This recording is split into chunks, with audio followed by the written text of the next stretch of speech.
舒然，这孩子绝对不能要，你连孩子他爹是谁都不知道，万一是个渣男，你这辈子不就毁了吗？而且你寒窗苦读这么多年，不就是为了上岸吗？现在考公在即，你抱着个来历不明的拖油瓶，哪个单位会要你啊？可医生说，孩子胚胎发育良好，我天生会做题，应该不会影响考公。你疯了吧？你老家豫南有100多万考生，考公比登天还难。舒然，咱们山河4省的女人要有志气，你怎么能为了一个来历不明的拖油瓶放弃自己的前途啊？曼丽说的对，可如果现在去打，不仅要面对未知的手术风险，还有可能错过今晚的模考，这样成本太高，还是等考完再决定。靠，又是这个地狱开局！谁在说话？曼丽，你听到了吗？哪有人在说话？压力太大出现幻觉了。哎，你别想了，我现在就陪你去医院。现在技术好，无痛打，几分钟就能完事儿，你还能赶上晚上的模考。历史重演了！我这傻妈不会又要听读闺蜜的话，放弃京师户口和西城学区房，带我回云南卷生卷死吧！妈呀，上辈子的血泪还没流够吗？我爸可是京川太极陆承子啊！快想想酒店那晚的袖扣。我幻听了，孩子的爸爸怎么会是京泉太子爷？这个月拿了工资就可以报考公班了。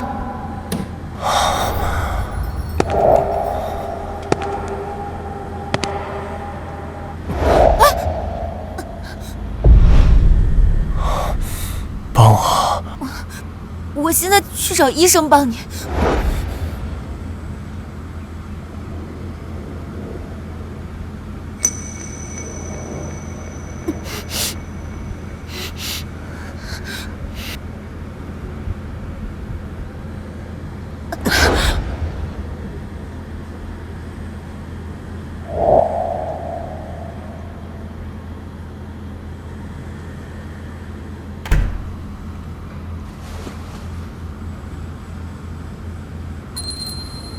我记得1708房今晚没有预定，这枚袖扣看起来价值不菲，拥有它的人肯定非富即贵，生活圈层复杂，而我只是一个想考公的普通人，不能浪费时间在这种事情上。今晚的事就当没有发生。可打胎要6000块，我报班已经花光了所有积蓄，连房租都交不起了。那也不能要，我现在就帮你预约手术。可是我舒然，你记住，这尊严啊，比什么都重要。钱的事儿，我帮你想办法，我绝对不会让任何男人用任何方式拿捏你。我的妈呀，你醒醒吧！上辈子你就是被他骗去贷款，利滚利根本还不上，最终只能卖血供我读书。而我天天早起背单词，熬夜刷真题，结果志愿填报被他误导，700分滑档去了大专，只能在工厂打螺丝熬到猝死。又幻听了？不对，幻听会有这么具体的信息和完整的逻辑吗？而且他喊我妈，难道是我的宝宝在说话？曼丽，我记得你这个月也没多少钱了，我不想你因为我去借钱。哎呀，不用借钱，我早就帮你找好了靠谱的贷款渠道，甚至不用你本人去，手续快，利息低，现在就差你身份证了。贷款，利息，真的被宝宝说中了。所以你是早就计划好要拿我的身份证去贷款？舒然，你说什么呢？我这不是为了帮你吗？你怎么能这么想我？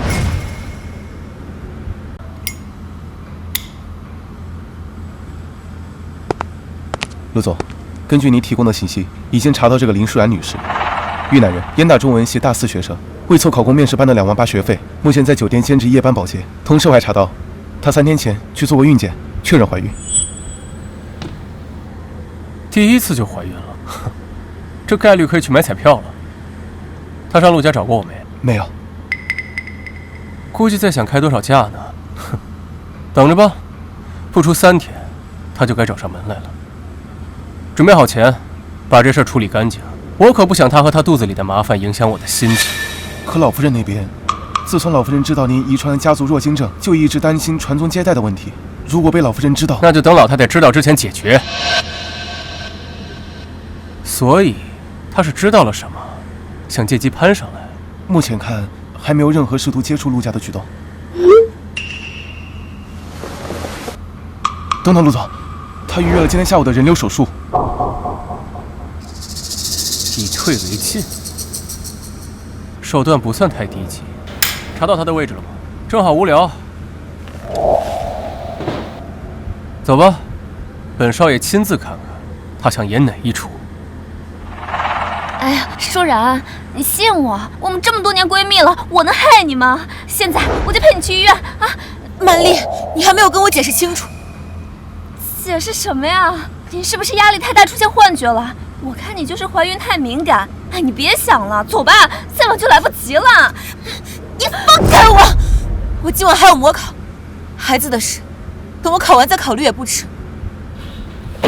林舒然，你疯了吧？你肚子里的野种他爹是哪个垃圾堆里爬出来的渣子，你都不知道？你现在不早点打掉，等着他上门用这个拿捏你，你后半生等着被他吸干血吧。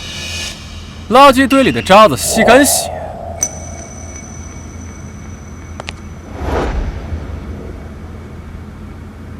我爸来了，妈，我们的美好生活就在眼前。这位小姐，你刚刚嘴里那个会拿孩子拿捏人的渣子和野种他爸，说的该不会是我吧？是你啊？你怎么知道我在这儿？靠，这一生只手7位数。舒然怎么没说这野种他爸这么帅，还这么有钱？我怎么知道你不用管？签了这份协议，你只要把孩子打掉，我给你1000万营养费。1000万？你这是什么意思啊？拿钱羞辱人啊！我们舒然那可是要考公的。舒然，你别信他，像这种豪门套路都是骗人的。我拒绝。嫌少？2000万？这不是钱的问题。舒然，你这是什么意思啊？你该不会觉得这个男的又帅又有钱，就想把孩子生下来吧？我告诉你啊，像这种有钱人就是跟你玩玩而已。你真把孩子生下来了，肯定一脚就把你踹了。林小姐，2000万买个胚胎，怎么看你都是获利方。他态度这么坚决，完全不想要孩子，只想用钱解决问题，怎么可能会给宝宝京石户口和西城区的学区房？是哪里出了问题？舒然，他这么羞辱你，你还在犹豫什么呀？区区2000万而已，我们虽然穷，但是穷得很有骨气。舒然，这钱你要是接了，你跟外面那些外围女有什么区别啊？妈，别听那绿茶瞎逼逼，他骗你网贷的时候可没讲什么志气骨气。虽然我眼前这爹不想要我，但陆家有人想要啊。放心吧，陆老夫人很快就要打电话，让便宜爹带我们回去了。抱歉，我不会接受您的合同，不如您听听我的建议。我会生下孩子，并且进行抚养教育。作为交换，我需要您为我提供京石户口、西城区的学区房，还有人大附中的保送名额。您放心，我可以签署最严格的协议，保证除此之外，不会向您索要任何的名分和财物。想法很有趣，但你可能搞错了一件事情。这孩子要不要，你说了不算，我说了才算。而我不想要。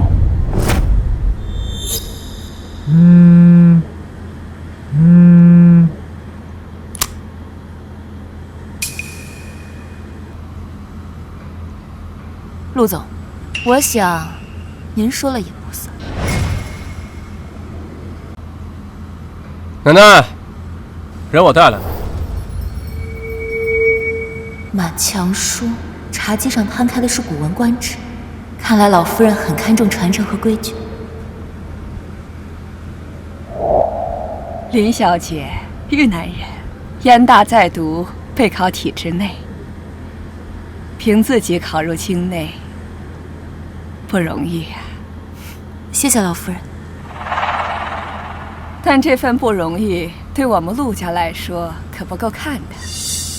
就实说了吧，我想要这个孩子，至于你生下这个孩子后，孩子由陆家抚养，你就可以得到一笔足够下半生安稳的补偿。到时候呀，你是想继续读书，还是享受生活，我们陆家绝不干涉。哇靠！太奶奶这是要搞曲木溜子古代戏码呀！妈，快对她，告诉她孩子不是盆栽，光浇水不行，还得晒太阳。老夫人，我能问您个问题吗？说，您希望孩子未来成为什么样的人？自然是陆家合格的继承人。那您认为一个合格的继承人需要懂些什么？是守着陆家的财富，还是让陆家在未来30年里继续站在行业顶尖，甚至更高？财富可以继承，人脉可以传递，但认知层次、思维模式和抗风险能力不能够直接灌输。这个时候就需要一个母亲像传承家风一般，在孕期和童年早期潜移默化地传递给孩子。家风？那丫头，你说陆家的家风该如何呀？家风如水，润物无声，不求富贵泼天，但求清正廉洁、勤勉之至。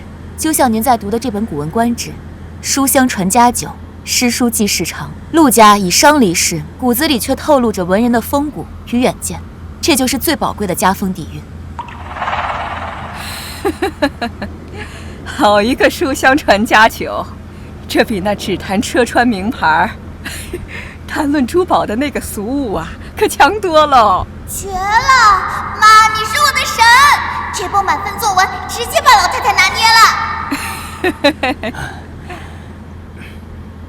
这镯子呀，能静心，好好养胎，为我们陆家生一个真正的读书种子。阿泽呀，带着林小姐到你隔壁的空房，以后呀，她就住那儿了。奶奶，去。还真是小看你了，几句话就把我奶奶说服，还拿到了陆家的传家玉镯。不是说服，是证明。老太太要的不是生育孩子的工具，而是能够共同打造陆家继承人的合伙人。陆总，现在我们可以谈谈合同的具体事宜，看协议细节了。Yes， 基本盘到手。不过妈，爹看你的眼神不对劲啊，他该不会开始对你感兴趣了吧？京市户口、临西城区学区房，还有人大附中的保送名额。妈，我终于不用再经历云南的地狱高考模式了。宝宝放心，这次我一定不会再重蹈上辈子的覆辙。舒然，我在楼下看见了陆承泽的车，你不会真的要搬去陆家吧？今天考完最后一场模拟考，我就不回了。你这是什么意思啊？舒然，你的尊严呢？你的梦想呢？咱俩不是说好了一起上岸的吗？你现在算什么呀？沦为有钱人的生育工具吗？妈，别听他放屁，他就是嫉妒你。尊严能让我的孩子避开豫南100万考生的独木桥吗？能获得京市户口？曼玲，你老家苏城的一本录取率比我们高了30%，你根本就不懂凌晨3点还在刷题的苦。没错，本宝宝可不想再吃一遍上辈子的苦了。不行，我不能看你这么堕落。陆家给了你多少赃款啊？脏，你要嫌这钱脏，就回去拿消毒水洗一下再给我，我不嫌弃。这是我孩子的未来，谁敢动我孩子，我跟谁拼命。我说你怎么还没好？原来是有绊脚石啊！去，把他带走，列入陆氏集团黑名单，以后不准出现在林舒然500米范围内。妈，看来我这便宜爹还是有点用的。林舒然，你会后悔的。等我上岸了以后，第一个就举报你们这种权色交易。放开我！走。林舒然，快点！这种脑子不清醒的朋友，以后还是少来往，免得把老太太心心念念的孩子带蠢了。陆少说的对，我现在就把他拉黑删除一条龙服务，免得影响我孩子的未来。哇，这书房比我老家的院子还大，真皮沙发的扶手比老家的8仙遮还宽，墙上挂的画框比我出租屋的房门还高。陆家这么有钱，孩子的教育基金和未来的试错成本都管了。这就是你非要回去搬的重要家当？这都是胎教教材，陆总，剑桥大学研究表明，孕期接触知识类文本可以使胎儿神经突触密度增加47%。既然已经拿到了京市户口，那目标就得按照西城区的计划来。清北是保底，哈佛耶鲁是冲刺，最差也得是 QS 前20。这孩子才1个月呢。妈，这胎教也太卷了吧！比上辈子听苏曼丽念的“男人没一个好东西”强100倍。这别说24小时恒温26度，我脑细胞分裂速度都提升20%，清北稳了。已经错过1个月了，陆总，时间宝贵，不能浪费。对了，除了协议之外，我还想向您约法3章。说。我知道我们只是协议关系，但是父母关系是孩子亲密度和安全感的第一课。所以，第一，我希望我们维持表面的体面和和睦；第二，希望你可以收起一下以前的不良作风，给孩子树立一个好父亲的形象；第三，这间书房每晚7到11点归我一人读书，我需要一个绝对安静的学习环境。行。好，那您现在可以出去了，我要开始学习了。您在这儿会影响我的学习专注度和胎教氛围。林舒然，你真是我见过最有效率的合作伙伴了。谢谢夸奖，出去把门给我带上。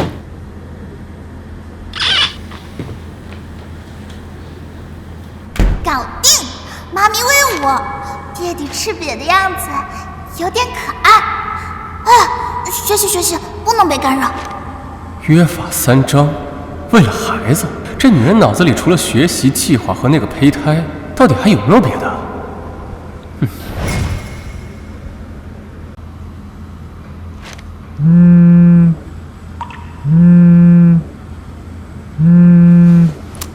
舒然呐，你老实跟爸说，村东头王婶说你不学好，在城里给有钱人当小老婆，肚子里面都怀上了，是不是真的？爸，你听谁胡说八道？我在好好备考呢。你还骗我！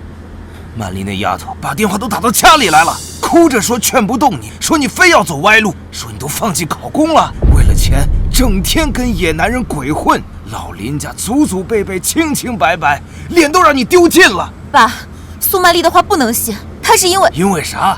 因为人家见不得你好。舒然呐，爸供你读大学是指望你有出息，靠自己的真本事吃饭，不是让你去卖身。你妈气得都病倒在床上了，你弟在学校里面都抬不起头。又是苏曼丽，阴魂不散。上辈子也是她去老家造黄羊，到处哭诉说我妈被包养，害得我妈众叛亲离。现在还敢挑拨离间，等我出生第一件事就是把她的假睫毛薅下来当弹弓。但话又说回来，你要是真跟了个有钱人，他能给家里多少？你弟这眼看着就要结婚了，这房子和彩礼可都需要钱呢，家里实在是……爸，您把我当什么了？讨价还价的商品了？您听他说我堕落了，第一关心的不是我的安危，而是我能给我弟要多少彩礼。我没有做任何丢人的事情，我的事情我自己会负责，你们不用管，也管不着。哎呀，这……妈妈别难过了，外公他们只是听信谣言被骗了。无论如何，我都会陪着妈妈。等我长大了，我会用实力打脸所有坏人，带妈妈过好日子。放心吧，妈妈没事。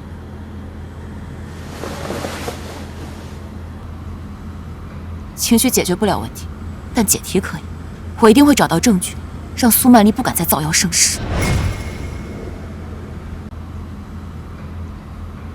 哎，婶子，这女的是不是跟你家那位有点关系啊？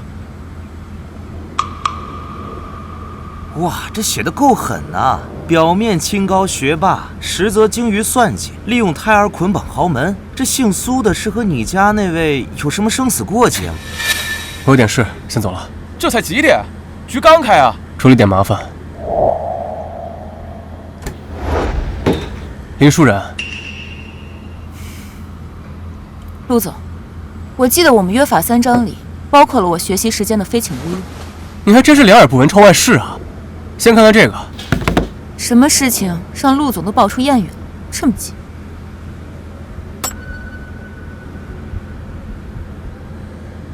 看完了。没了？就这反应 ？Hello？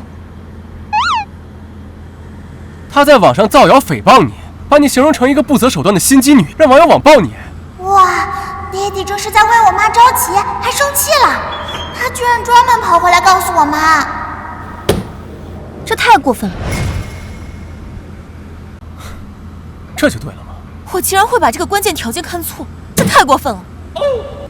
妈，你快看我爸的表情，他为你的事这么激动，我要开始怀疑我爸不只是想当我爸了。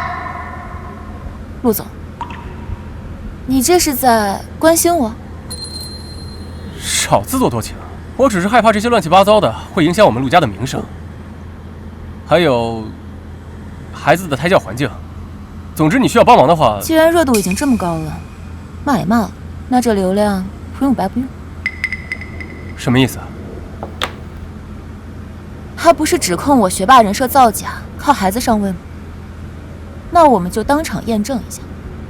陆总，你有这么多朋友，有没有人是从事娱乐媒体，或者是在短时间里能引起一场公开赛的？有啊，你想做什么？邀请他，和他进行一场公开的、有公证人在场的现场 PK， 内容可以使他质疑我的任何部分。既然他选择了舆论战，那我就用堂堂正正的方法让他闭嘴。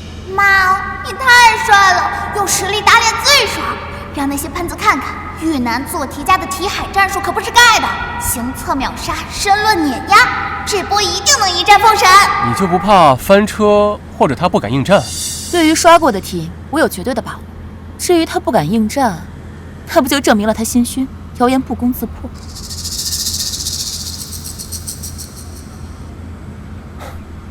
有点意思。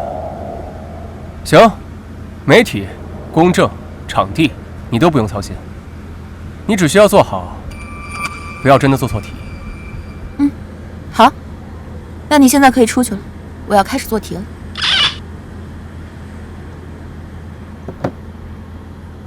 妈，你就是我的偶像，爹爹好像也被你镇住了，这场 PK 稳了，我迫不及待想看看苏曼丽那张脸会变成什么颜色了。尊敬的各位来宾、各位评委，大家好！基于近期网络上的广泛热议，经过双方同意，我们今天在这里进行一场公开的验证。林舒然小姐就将苏曼丽女士指控中涉及学术能力造假的论点接受现场挑战，并全网直播。本次题库由第三方教育机构提供，难度对标近年国考。现在计时开始。妈，第一题人理解选 C， 第二题数列间隔等差。哎呀，妈你速度太快了，根本用不上我提醒。装什么知识分子？肚子都那么大了还做题？是不是那个拜金婊呢？算还是大学生。妈，冲呀！资料分析用结尾直除法，数量关系赋值法，常识题蒙 C 的，行测全对申论满分，让他们知道谁才是考公界的扛把子。经第三方机构批改，林舒然小姐的最终成绩为60题，正确58题，用时28分钟，正确率96.7%。苏曼丽女士的最终成绩为60题，正确31题，用时30分钟，未做完，正确率51.7%。言语理解这20道题全对，这正确率比分辨模考大神还高。这资料分析速度绝了，这真是太神了吧！几度人家？这并不能说明什么，行测考的只是运气，可能那些题他之前都做过呢。况且，就算我考不过他，也改变不了他跟陆家收受好处的事实。苏曼丽，我承认我接受了陆家提供有利于孩子学习、生活和教育的资源，但这是我作为一个孩子母亲为孩子争取到的合法权益，并且有严格的协议保障。而你，2026年3月15日，你以母亲看病急用钱为由向我借款1万元，过了几天，发布了一条屏蔽我的朋友圈，购买了一只新款的 LV， 这样的证据还有很多，你还想看吗？他怎么这样？这人真的是……我不是完人，但我所做的每一步都力求完美，为我所爱的人负责。可有的人却打着爱我的旗号，为我好的旗号，行的却是栽赃、盗窃、污秽等丑事。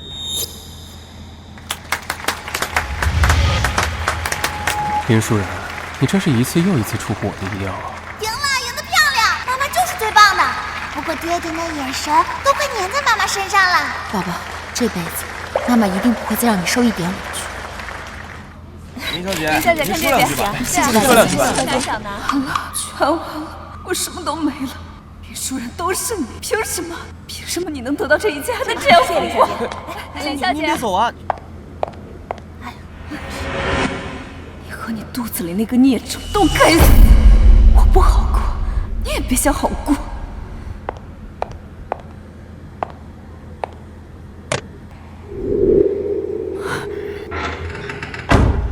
宝宝，我们赢了。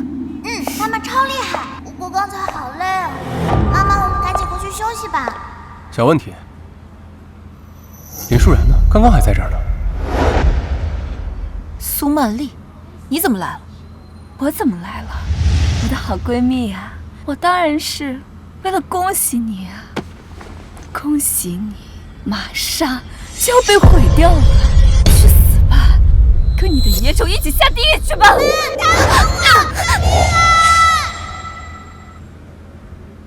跟你的野种一起下地狱去吧！苏曼丽，你疯了！妈妈，你受伤了。你知不知道自己在做什么？我当然知道我在干什么，我就是要你和你的野种下地狱，这是你欠我的。宝宝别怕，妈妈不会让你有事的。救命啊！又找错了。闭嘴！要不然我现在就割破你的喉咙。里面有人吗？怎么反锁了？现在没有人会来救你了，带着你的野种去死吧！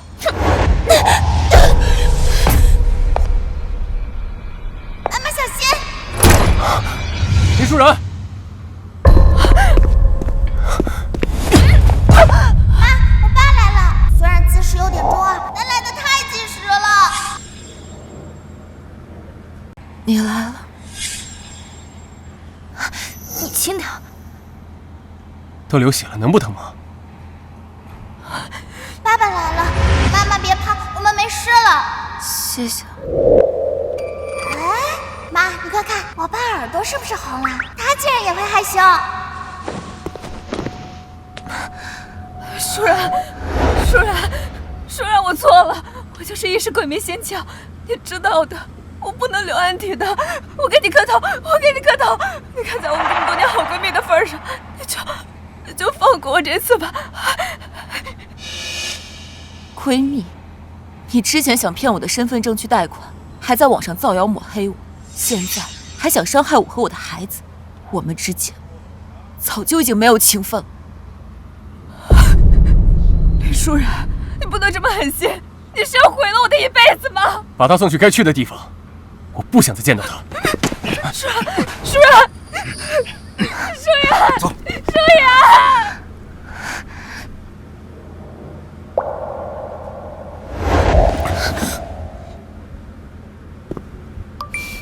还没有人敢跟我抢陆承泽。买一班最近的机票，我要提前回国。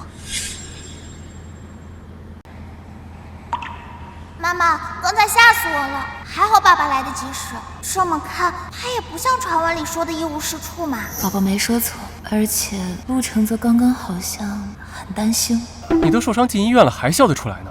医生都说了，我和宝宝没事，休息一晚就能回去了。陆少，根据我们的协议，意外人身伤害属于不可抗力外的意外条件，所以陆家作为合作方，有义务提供额外的安全保障。林舒然，你脑子是计算器做的吗？这时候还想着协议呢？理性评估风险，这是解决问题的根本。就是可惜了，我那包里还有我新买的申论真题精讲。你都差点没命了，还想着那破书呢？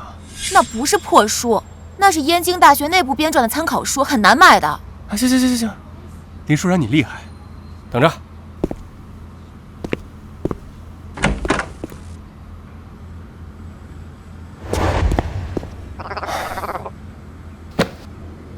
路过书店顺手买的，免得你在这里唧唧歪歪，听着烦。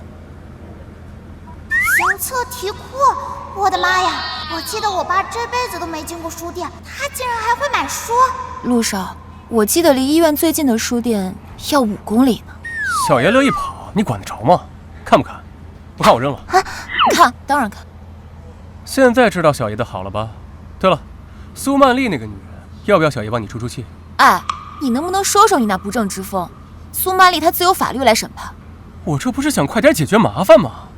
这走程序得多慢啊！别忘了，你可是孩子的父亲，你的言行举止都会无形中影响到孩子。难道你想让宝宝学坏？知道了，知道了。啰嗦。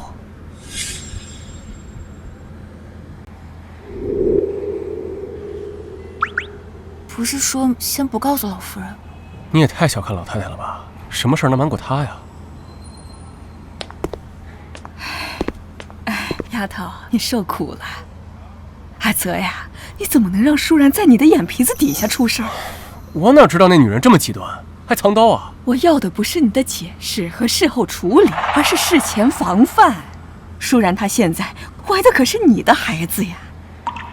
老夫人，多亏了路上及时赶到，才没有出现更严重的后果。我认为我们应该升级并评估安全预案，避免此次事情再次发生。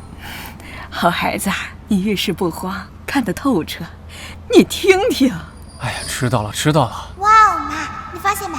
爸爸被曾奶奶训了，居然没有顶嘴。好了，老太太，你就别唠叨了。我这守了一晚上了，我也困，你也不关心我一句。哎呦，你呀，我让厨房煲了汤，一会儿让人给你送来。你好好休息，别老抱着书啃。妈，我就说我没感觉错，我爸就是在关心你。他只是基于共同利益和当前事件进行的合理行为。宝宝，有些时候你要知道，男人的关心远不如实际利益来得高。谈一谈和所谓升华呢，我们结合今天的这个话题来。妈，警报！1级警报！我爸的青梅竹马江绿茶来了。陆承泽的青梅竹马，这个女人心狠手辣，上辈子就是她把刚生产完的你扔到了雪地里，还骗我爸说孩子也死了。听说你就是怀了阿泽孩子的那个乡下女人。你就是怀了阿泽孩子的那个乡下女人。嘿，谁家祖上不是乡下人？更何况我妈可是未来的学手女王。你是 ？Sorry 啊，我是从小和阿泽一起长大的江若薇。听说你是豫南的，那里的环境嘛，一直都比较……今后有什么你不懂的规矩，可以随时问我。哦。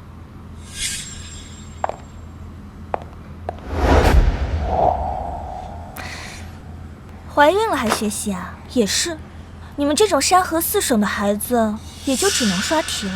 江小姐，不请自来还打扰别人学习，这就是你引以为傲的京圈规矩。不请自来？这陆家，我想什么时候来就什么时候来，还需要跟你一个靠着孩子赖在陆家的外人报备？什么赖在陆家？这里就是我家。妈，对他，让他知道谁才是这里的女主人。江小姐，基于物权法，未经主人明确的许可下进入，都有可能构成非法入侵。其次，我与陆承泽先生有具有法律效应的协议，以及陆老夫人亲自的邀请和认可，比某些自以为是的人更有资格待在这。牙尖嘴利，难怪能把老夫人和阿泽哄住。你别以为靠着你这点小聪明，还有这个意外来的孩子，就能当上陆家的少奶奶。京圈的门槛，可不是你这种小镇做题家可以迈得过去的。小镇做题家？听说江小姐是常青藤毕业的，刚好我这里有一道关于博弈论的数学题想要请教一下。您这么懂门槛，想必逻辑思维也很强吧？开始了，妈妈的降维打击课堂开课了，接招吧，江绿茶。林小姐，你可真幽默呀！我是学艺术鉴赏的，这种枯燥乏味的数学题是你们这种下等人才该做的。哦，原来是不会。宝宝，你看，有一些知识和学识啊，不是靠家世背景和金钱就能拥有的，我们要有自己的真才实学，可不能像这位阿姨一样。你天大了，妈妈，这绿茶就爱显摆她花钱砸出来的画展与虚名，我才不会当和她一样脑子空空的花瓶呢。说什么呢？我可是纽约现代艺术展特邀策展人。策展能解决城市资源分配不公吗？能优化京市户籍积分算法吗？能提升国家的 GDP 和下一代的教育质量吗？你一个连奢侈品都认不全的小镇做题家，懂什么是价值？什么是上流社会的格局吗？江小姐，如果您的价值和格局脱离了对现代社会的理解和解决能力，在我眼里不就是一种昂贵的装饰品？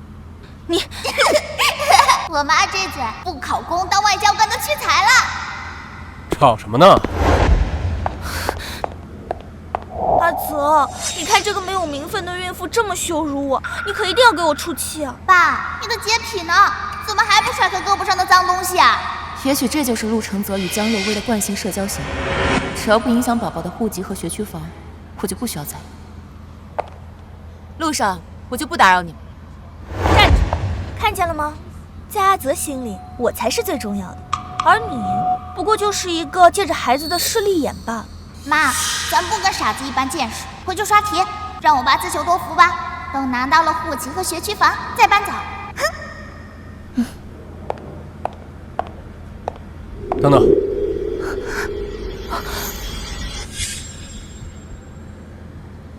放开！阿泽，怎么了？陆承泽，你竟然为了这个来路不明的野女人凶我！你是被她肚子里的孩子绑架了吗？江若薇，你脑子被艺术泡傻了吧？这里是陆家，他住这儿，是奶奶点头我同意的，轮得到你大呼小叫？哇，我爸长脑子了，支棱起来了。既然误会解除了，那你可以松开我。你们继续。听到了吗？我们要继续了，你该去哪儿去哪儿，别在这里碍眼。你们家里怎么这么热闹啊？陆奶奶，哼，老夫人最看重门第和规矩了。像林舒然这种下等人，老夫人一定是看在孩子的面子上才忍他的。陆奶奶，您可算是回来了，这是我在拍卖会上特意给您拍的乾隆官窑青花瓷瓶，我想这个礼物您一定会喜欢的。陆奶奶，我有句话不知当讲还是不当讲。我理解林小姐出身寒门，不过她现在肚子里面已经怀了陆家的孩子，总该学一些京城的规矩吧。之后要是妨碍了陆家的名声，江小姐呀，你有心了，我姥姥欣赏不了这种物品，你呀，还是拿回去吧。至于舒然这个丫头，她的学识、见识和格局我都亲眼见过，远非是规矩和出身可以衡量的。丫头，我给你的礼物呢？陆家的传家手镯，舒然戴上是最合适不过的。若薇呀，你应该知道什么话该说，什么事儿该做。曾祖母威武！看到没，江绿茶，这才是真正的牌面。陆奶奶，阿泽，今天打扰了。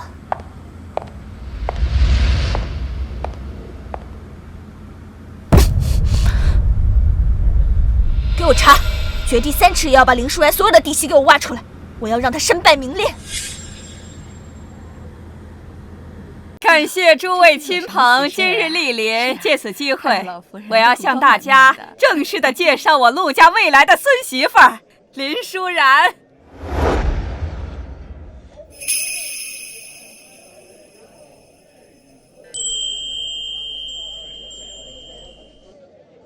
她腹中怀的正是我期待已久的重孙子，等孩子平安出生啊，我便进入陆家的族谱。妈，是我没见过大世面吗？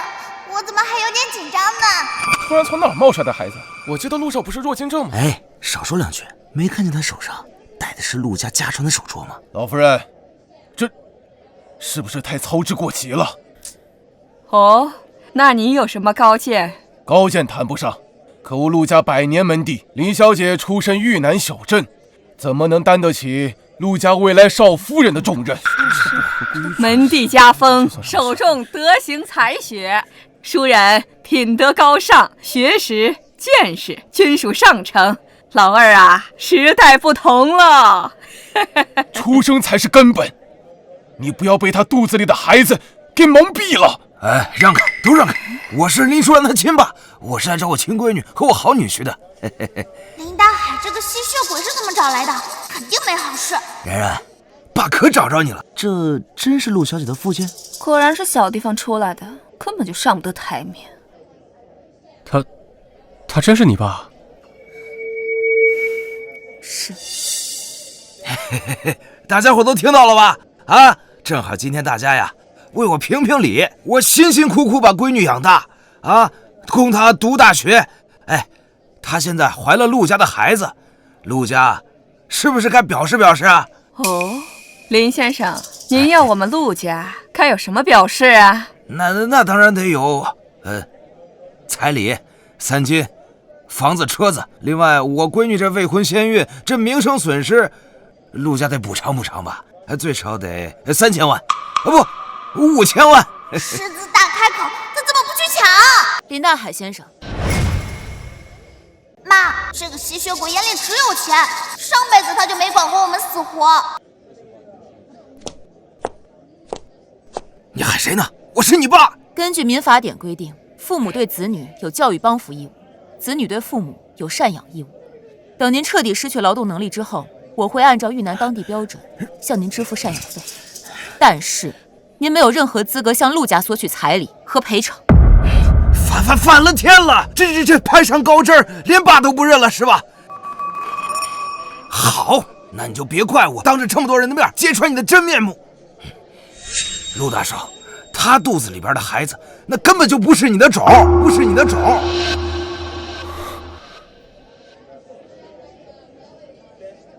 那个孩子的亲爹另有其人，刘青。我的妈呀，这哪来的黄毛，还想当我爹？对啊，我错了，我不应该害怕躲起来。我现在想通了，既然是我的孩子，那我一定会去对他负责的。这位先生，我根本就不认识你。舒然，我是刘星啊！我知道你还在生我的气，我求你了，看在孩子的份上，再给我一次机会吧。我们回云南好好过日子，好吗？你说你是我孩子的父亲，证据呢？证据？难道你非要让我在这么多人面前说出你左大腿跟人有块红色胎记吗？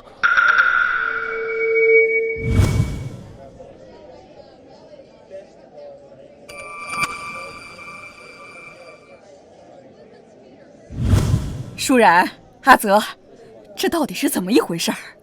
林舒然，你给小爷解释一下，他怎么知道你的胎记？林舒然，你给小爷解释一下，他怎么知道你的胎记？又说这反应，难道真被说中了？这都知道，看来关系不一般呢。说不定这孩子啊，真不是陆少的。妈，肯定是林大海，是他告诉黄毛你的胎记在哪里。大腿内侧的胎记确实只有亲密的人才知道，但为了证明你是亲眼所见的，我再问几个问题，你不介意吧？林舒然，你还想问什么？我们发生关系是在什么地方？几点？几月几号？是在你的出租屋里，那么多次，我怎么记得具体是哪天种的？那白天还是晚上？总知道了。晚上，肯定是晚上。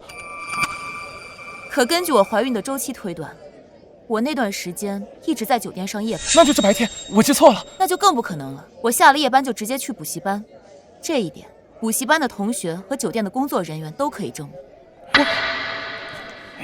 我喝多了，但是我可以肯定，孩子肯定是我的。不愧是我妈，随便问几句就慌了，还想学狗血剧诬陷，回去先练练胆量吧。既然如此，那就请在场的各位为我做个证。做什么证？我根本就不认识这位先生，可我的父亲却说他是我孩子的父亲，他能说出我胎记的位置，却说不出我们发生关系的时间、地点，而我本人更是毫不知情，所以，我有合理的理由怀疑，我是在毫不知情，并且是昏迷的状态下被迷奸了。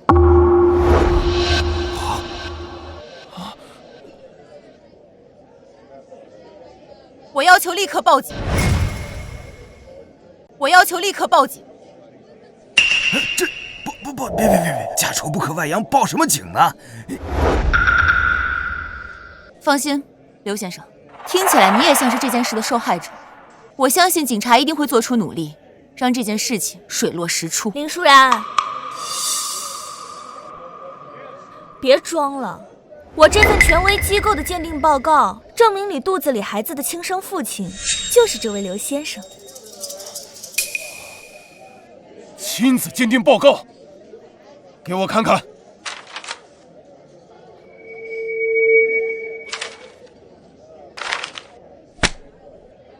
铁证如山，这个女人就是想用肚子里的野种攀附陆家。哼！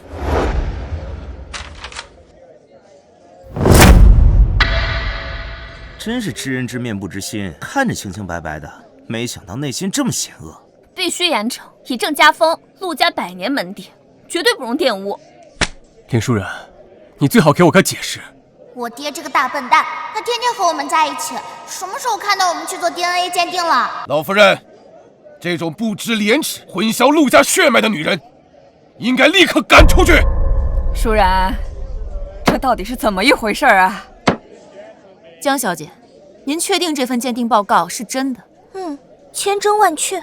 太好，有了您送来的这份鉴定报告，警方一定会更加重视。对了，你这份鉴定报告是用什么样本检测的？羊水穿刺啊。羊水穿刺，通常在妊娠16至22周时进行，可我现在怀孕才8周，不具备条件。难道江小姐有穿越未来的本事，提前拿到了样本？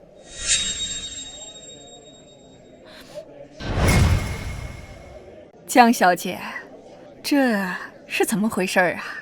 我说错了，不是羊水穿刺，是无创胎儿鉴定，只需要抽妈妈的血。羊水穿刺和无创鉴定，这区别可大了，这也能说错？别管用什么方式了，现在结果最重要啊！那就更应该报警。林舒然，你别动不动就报警，你以为警察会管这种家务事吗？我最近一次抽血，是和陆少一起去医院做孕检的时候。如果说这份鉴定报告是真的，那我合理怀疑这家医院内部出现了严重的样本泄露问题。不可能，那家医院是陆家的产业，管理严格，绝不可能出现那种情况。阿泽，立刻联系李院长，封存舒然所有检验样本和相关的记录，让咱们警方介入调查。知道了，奶奶。来人，给我把他们押下去。别管我，不关我的事，都是他。他说只要我来这里演场戏，他就给我10万块。对，就是他带我来京师的，还是他叫我说这些的。快走！好女婿，误会呀，有事好商量。好女婿，你去说啊，都说出来，让大家都看清这个居心不良、手段阴险的坏女人。阿泽，陆奶奶，我这也是太担心你们被这不三不四的人给骗了。江小姐，我们陆家的事儿也轮不到你介入插手，你伪造文书，造谣污蔑。阿泽，把江小姐一起。老夫人，江家和陆家多年的交情，项目还绑在一起，只要闹到警局，这2家人脸都难看。不如给江家一个面子。舒然，你怎么看啊？看在江家的面上，我们陆家就不再追究了。江小姐，你可好自为之啊！等等，老夫人，血缘之事关乎陆家根本，必须千万确凿，容不得半点差错。我想，老夫人，为了孩子以后不再被怀疑，我愿意公开的再做一次亲子鉴定。舒然，我相信你，你怀着孩子，没必要这么折腾了。这是最有效、最根本的方法，请老夫人成全。老夫人，我们会加急处理，5到7个工作日就会出结果。这么久？万一中间有人动了手脚怎么办？要不您亲自住在实验室里盯着？可以添加一条补充协议，在结果出来之前，任何人不得以任何形式干扰鉴定中心工作，如有违约，哼，签就签。按我说的做，事成之后双倍尾款。泽哥，听说你家那位把江大小姐和你二叔都对得没脾气了？那当然，小爷的女人能不猛吗？还是得找个机会道歉。但这女人怎么就知道看书啊？也不怕看久了晕车？妈，我爸都快把你脸盯出洞了，有话就说呗，憋着多难受。哎，小心！哇，英雄救美！虽然车速40码都不到，妈，我合理怀疑我爸在和叔争宠。谢谢。不用谢。哟，你女人，这京圈大名鼎鼎的第1纨绔陆大少，这就被拿捏了。我那是为了陆家的种。听圈子里传闻说，那鉴定报告有问题，那孩子是不是你的也不能确定。毕竟那天你也神志不清。少听那些乱七八糟的，再让我听到你嚼舌根，别怪我不给你面子。不对劲儿，泽哥，你该不会真栽了吧？栽你个头，唧唧歪歪。走了。哎，这才几点啊？场子刚热呢。小爷我有事儿。这泽哥什么时候有比吃喝玩乐更重要的事儿了？人的需求、生理、安全、爱、被爱，真服了。自我实现。陈泽，老夫人呢？鉴定结果出来了，我托朋友第一时间拿到了电子版，你自己看吧。不可能，不可能！结果写得一清二楚，这你都不信？难道那个林舒然把你骗得连字都不认识了？阿泽，我知道这个事情很难接受，但事实就是事实。江若薇，你怎么又来了？你是狗吗？你是？我陆家有点动静，你就嘚吧嘚吧的过来。二叔，你这电子版是哪个部门哪位负责人发给你的？报告编号是多少？妈，我爸好像长脑子了，看来我的胎教对他也有用。你怀疑我在作假吗？大嫂，这是我托朋友从内部第一时间拿到的资料，绝对是真的。是真是假，我问问鉴定中心的李院长就知道了。老夫人，我正要给您打电话，文件已经交给福伯取走了。您放心，我全流程监督，亲手封装的报告，绝对不可能有任何差错，更没有泄露消息。李院长说他没有泄露消息。老二，难道你朋友的权限比这李院长还大？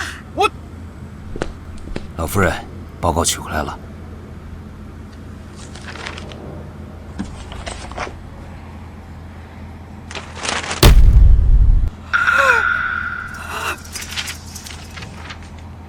楠楠，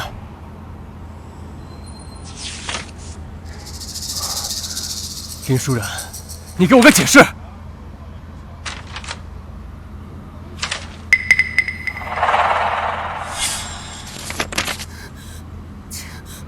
这不可能！结果怎么会是这样？这报告是假的！妈，一定有环节出了问题。阿泽，陆奶奶，纸质报告和电子版的报告结论都是一样的。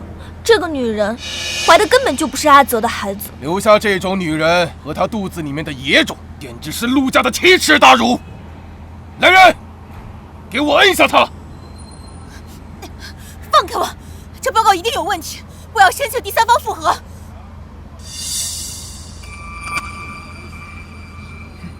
老二，你要干什么？铁证如山。老夫人，您心软下不了手。这个恶人，我来当。今天，我就要代表陆家，清理门户，以正家风。以正家风。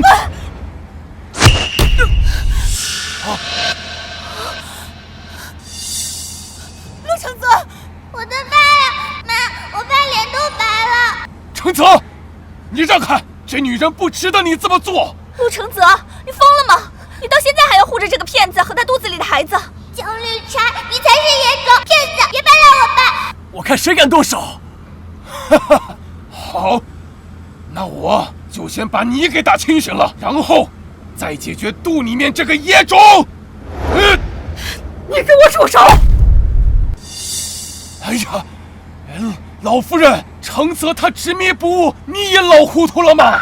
我要让舒然亲口说。陆承泽，你先放开我。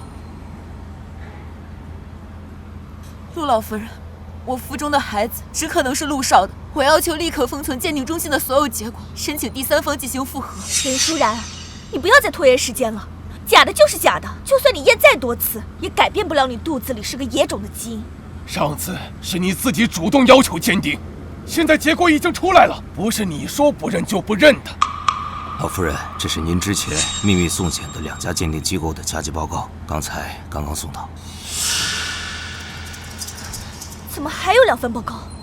大嫂，这怎么又多出2份报告？这到底是怎么回事啊？我秘密分装了3份样本，1份送去明检，另外2份我亲自送到检验机构，就是防止有人知道后再做手脚。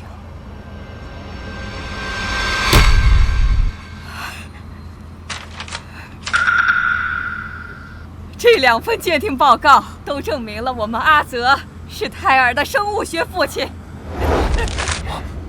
太奶奶威武！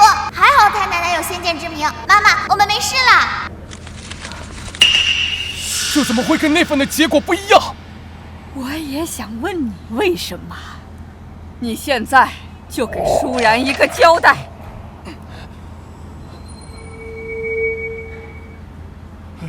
老夫人，我发誓，我只是买通人，提前知道了结果，仅此而已，其他的我什么都没有干呀。江小姐，你还有什么想说的？没有。既然没有人承认，那就由我陆家亲自来审问。福伯，把这个老二和这个江小姐给我带下去，看好，在这件事彻底查清楚之前，谁都不能走。是。我只是为了陆家考虑，我真的什么都没有干呐。阿泽，陆奶奶，我真的只是担心阿泽，你们不能这样对我，江家是不会这么算了的。够了，带下去。放开我！老夫人，老夫人，谢谢。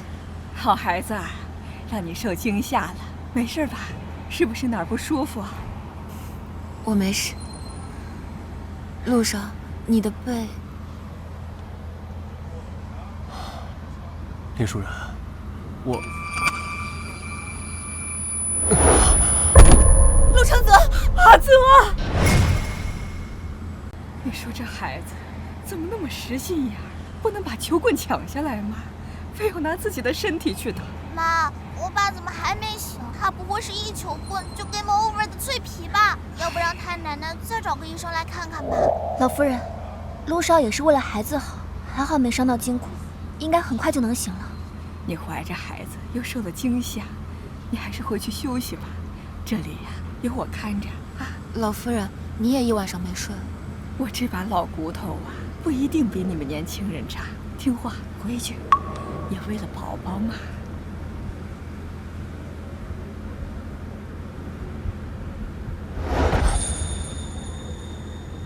你醒了，还痛不痛？瞧我这记性，刚刚护士长说有一个东西让我去签字，我先去了。你在这里呀，陪阿泽说说话。太奶奶这借口找的也太明显了吧？妈，她这是想让你给我爸机会呢。你和宝宝没事吧？没事，多亏了你。医生说你也没有伤到筋骨，休息几天就好。对不起，是我不该不相信你，还总是被别人牵着鼻子走，差点就害了你和宝宝。你不用道歉，基于当时的情况，你怀疑我是合理的，我能理解。我的妈哎，我爸道歉呢，你这理解比骂他一顿还让他难受。根据这次事件，我发现我们的协议还有很多漏洞，所以我需要更明确的权责界定、风险承担机制，避免类似事件再发生。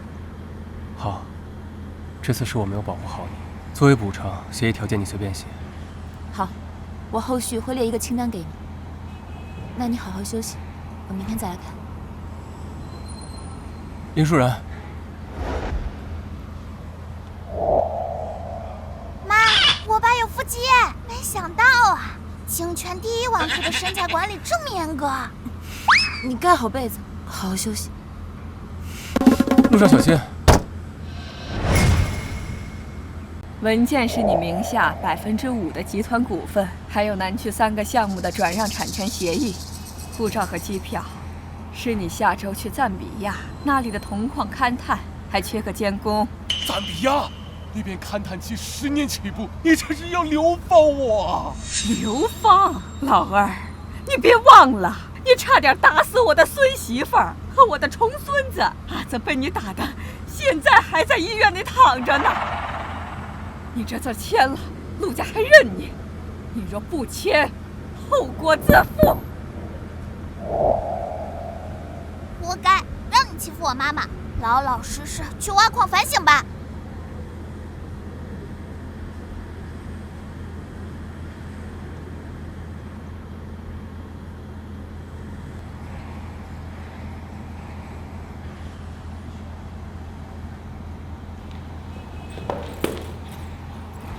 江小姐，你知道这是什么？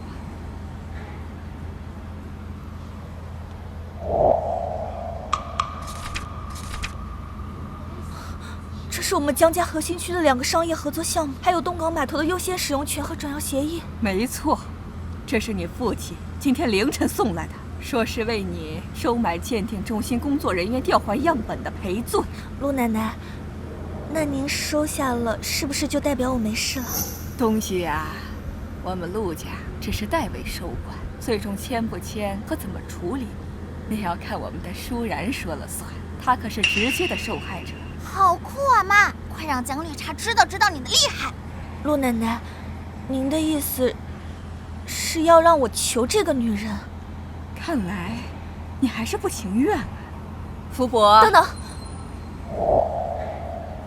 林小姐，对不起，是我太爱阿泽了，所以才鬼迷心窍。求你原谅我。老夫人，江家送来的这些资源价值远超我应得的赔偿，所以我认为和解才是对陆家的利益最大化。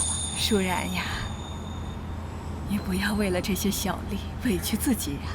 不委屈，能用这件事为陆家换来未来10年在东港码头的战略和2个优质项目，是一笔非常划算的交易。好孩子。江小姐，看在江家的面子上，这件事情就到此为止。但我希望这是第1次，也是最后一次。如果以后你再来打扰我和我的孩子，就不是经济纠纷能够解决。是。妈妈威武！看看江绿茶敢怒不敢言的表情，实在是太爽了。妈，我打个赌，我爸看到这协议肯定会说：“林舒然，你这玩意儿比陆氏集团的风控协议还复杂。”你这玩意儿比陆氏集团风控协议还要复杂，密密麻麻看得我头疼。他妈，我就知道我爸会这么说。风险控制当然是越细致越好。好，你说的对，签，我签。对了，老夫人，我还有一件事，为了安心养胎，我想搬出去住。搬出去？为什么？不对，不管为什么都不行。继续住在陆家可能会带来不必要的关注。而且，我也不想再因为陆少卷入江小姐那样的纠纷中。舒然考虑的有道理，奶奶。但阿泽的担心也有道理。这样吧，阿泽呀，你在城东不是有套平层吗？你就搬到那儿去住。奶奶，这是我家，你让我搬出去住？那儿也是你家呀，正好你搬出去清醒清醒，想想那些乱七八糟的人际关系清理干净了没？丫头啊，再也受不了惊吓了。奶奶，丫头，就这么定了，有我在呀，你就安心的在这儿住着啊。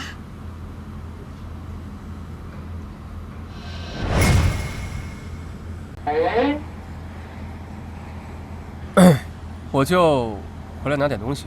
这次又要拿什么？昨天那本《国富论》看完了。快了，我再找本别的看看。妈，你快管管我吧，这书越拿越离谱了。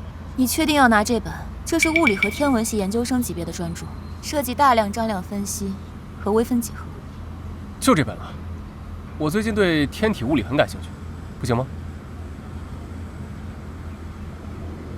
一个看报表都头疼的纨绔大少爷，突然对广义相对论感兴趣，老夫人知道他这么爱学习。妈，这你都看不出来吗？他哪是想看书呀，他就是想找借口回来看你。别瞎说。你让我采购的最新版行测真题精讲和申论范文宝典都已经给林小姐了。她要说什么吗？林小姐让我转告你。什么？书很好，但请你转告陆少，不用送了。就算我再爱刷题，3天也刷不完10本大题库。知道了。来了那么多次，就留下吃个饭吧。老夫人也念叨你好几次了。正好我也饿了，那就陪奶奶吃顿饭吧。妈，我爸变脸速度也太快了吧，没眼看。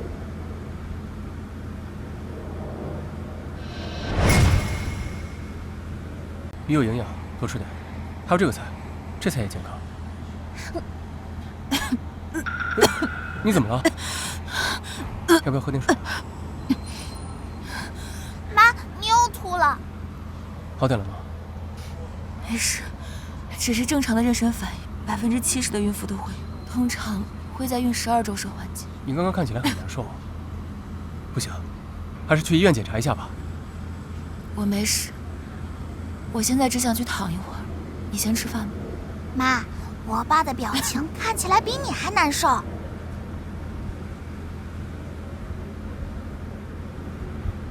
大林，我记得你是不是认识一个孕产营养师的朋友，上过国际期刊的那个？对，我要见他。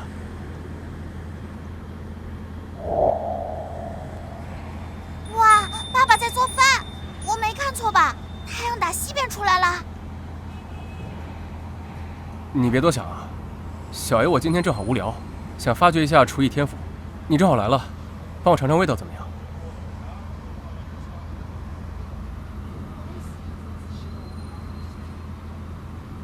快尝尝，味道怎么样？很好吃。真的？那你多吃点。阿泽呀，你怎么不坐下吃啊？光站在那儿盯着舒然看，能看饱？福伯，奶奶，我就知道你还爱我，还知道我最喜欢吃什么。少往自己脸上贴金，这是舒然呐，知道你晚上来，特意吩咐厨房加的。这真是你让加的？来，多吃点啊。妈，我爸傻了，你只是让厨房加个菜，他就感动的饭都不会吃了。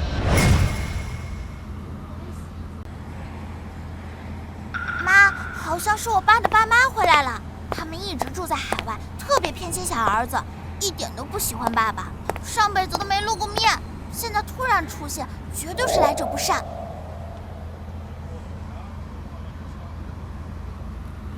你就是林舒然？伯父伯母，你们好，我是林舒然。听说你是越南人，那边风景是不错，就是离京市远，生活习惯、眼界格局就差太多了。地域化差异是客观存在的，但重要的是个人的学习能力、内在价值和未来选择。一直听说越南人很会读书，看来是真的。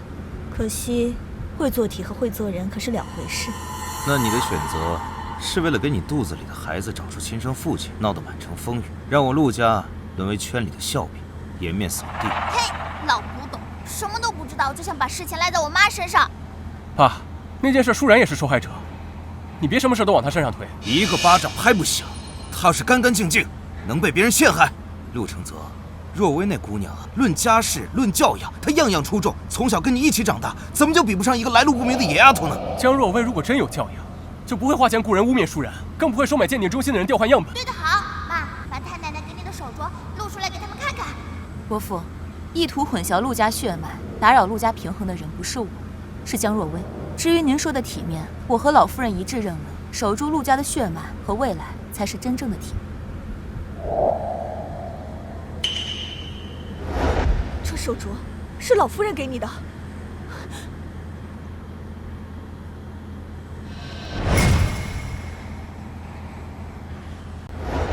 奶奶第一次见到舒然，就把手镯套在他手上，不像你，惦记了几10年都没资格。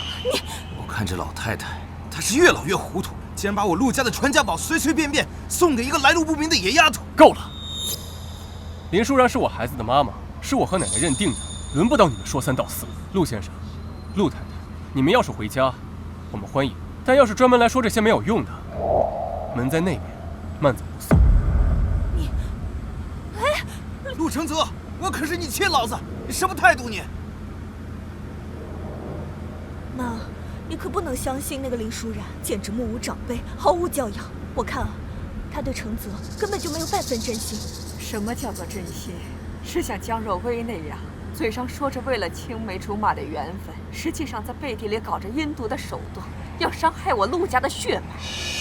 还是像你们这些做母亲的，嘴上说着为了孩子好，实际上是在伤害他？哎，妈，我们什么时候伤害过承泽了？从小到大，你们什么时候给过阿泽真正的关注与陪伴？你的真心就是把他丢在国内，当他终于找到自己幸福的时候，却跑回来指手画脚。我们那也是为了事业呀。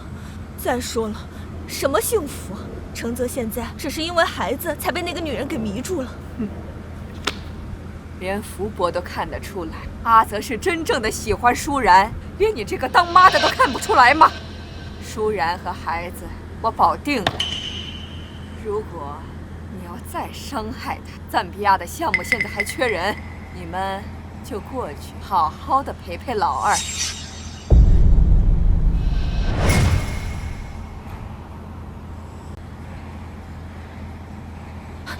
看看那个野丫头嚣张成什么样了！那个手镯，老太太碰都不让我碰，怎么就给了她？承泽为了那个丫头，也处处跟我们作对。看来林舒然这个野丫头不简单呢。最关键的是，有老太太护着她。不行，她要真嫁给了承泽，这陆家以后还有我们说话的份吗？就算是为了程轩那部分家产，我们也绝对不能让她嫁给承泽。不行，有老太太看着，咱不能硬来。咱们得让他知难而退。站住！又干嘛？你知不知道，昨天那个女人又对你妈做了什么？不管她做什么，肯定是我妈活该。混账！那可是你亲妈！你现在眼里除了那个女人，你还有谁？你还为她破坏了我们跟江家多年的合作和交情。你看看你这个样子，我怎么放心把陆家交给你？你什么时候想过要把陆家交给我？你心里眼里只有陆承轩。我现在说的是你，你提阿轩干什么？小时候我发烧40度，哭着喊爸爸妈妈的时候，你们在哪儿？我家长会你们在哪儿？从小到大我们见过几次面？真正待在一起的时间加起来有1年吗？陆承泽，我跟你解释过很多次，因为我们到国外什么都不稳定，那不方便带着你啊。那为什么陆承轩能跟着你们一起，而我呢？只有在电话里的要听话，别惹事，钱不够找奶奶要。你们关心过我1次吗？问过我真正想要什么吗？那我们现在不是回来了吗？那是因为你们看到奶奶重视我，我有了自己的孩子和喜欢的人，你们就迫不及待回来刷存在感。凭什么？你有什么资格对我身边的人指手画脚？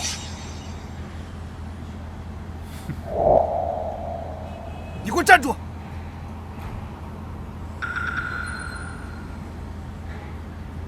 等一下。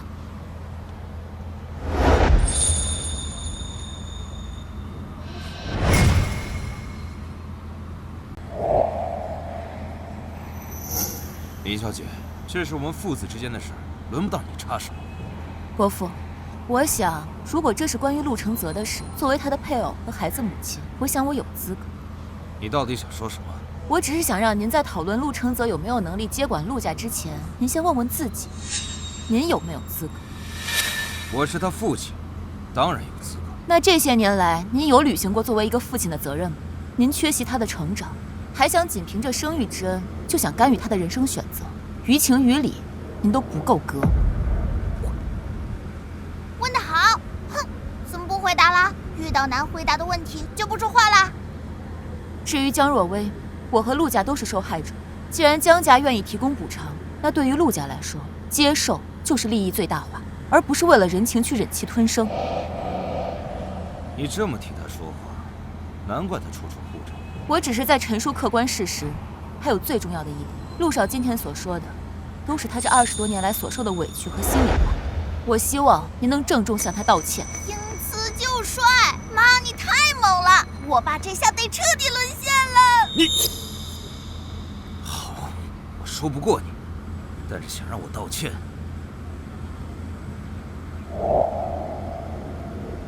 这是我陆家重金在海外投资的港口项目，因为合作方退出，消息泄露，导致股价持续下跌。如果你能在3天之内给我稳住大局，把损失降到最低，我就道歉。我不稀罕你的道歉。除了道歉，我保证，你以后和这位林小姐的事情，我不会再多说一句。但你如果做不到的话，那你以后必须无条件服从。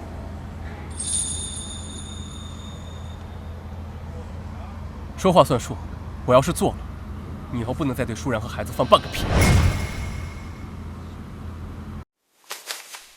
不行，怎么就是不行？要不找舒然借个脑子，感觉他的脑子更好用。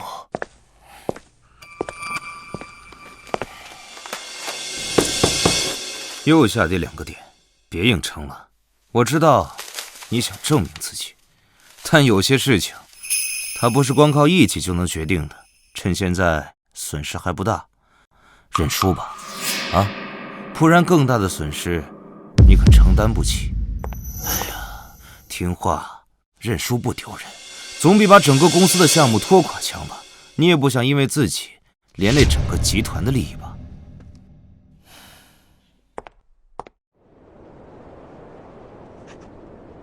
妈，这道题你又批错了啦！你的心根本不在做题上，是在担心爸爸吧？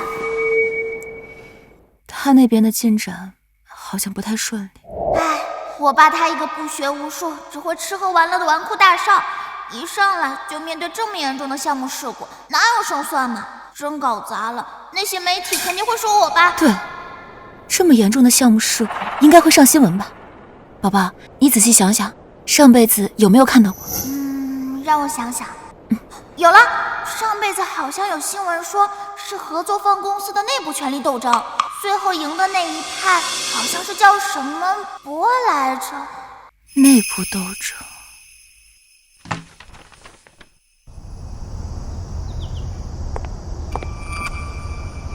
妈，我爸看起来好累啊，都怪那个老家伙。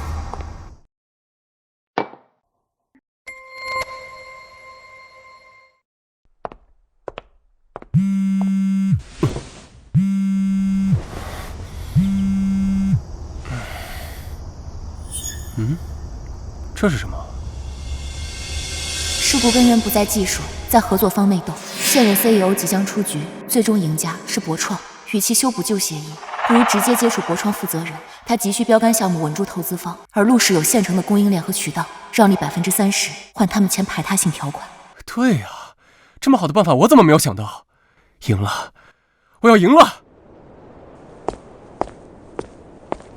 陆先生，方案在这儿，股价已经稳住，项目1周后恢复施工，你答应的事情也该兑现了。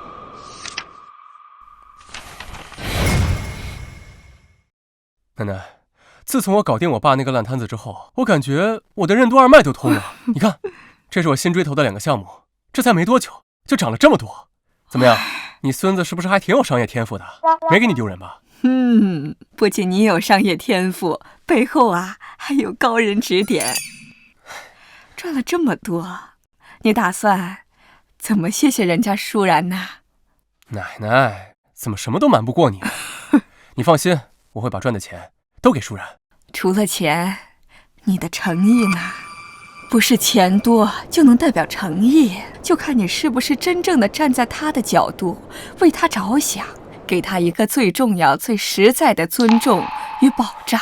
知道了，奶奶，我保证诚意满满，让您和舒然都满意。好，舒然，我有东西要给你。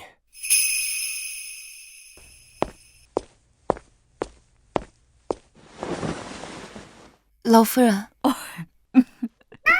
我老了，不懂你们年轻人的事儿，我还是出去晒晒太阳。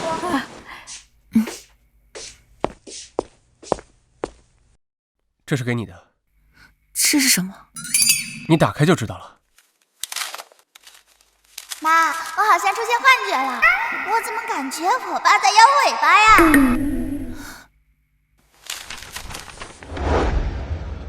婚前协议，妈，我爸开窍了，他要嫁给你。婚前协议？我就觉得我们之前的合作可以再升级一下。最稳定、最受法律保护、最能给孩子光明正大身份的升级方式，就是婚姻。签了这个，宝宝就能名正言顺地拿到户口、学籍和继承权了。你放心，这协议我都是找最专业的律师拟的，对你和宝宝只有好处。你慢慢看，有什么不合适的都可以改。妈，这协议简直是为咱娘俩量身定做的，稳赚不赔的买卖。看来我爸是把家底都掏出来了，要答应他吗？我需要时间考虑一下。应该的，应该考虑一下。你慢慢看，慢慢想。陆承泽这个蠢货竟然真打算娶她，一旦她嫁进来，陆家的资源和股份都会被他和那个小野种分光，那我的阿轩怎么办？不行，绝对不行！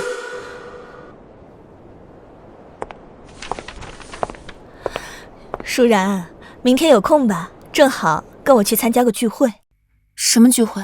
那些京圈太太都想见见能让承泽收心的人，有什么不一样？我想着等你以后成了陆少奶奶，迟早是要见面的，不如提前熟悉熟悉，见见世面。黄鼠狼给鸡拜年，我看根本就是鸿门宴。妈，别答应他，这老绿茶肯定没安好心。好的，伯母。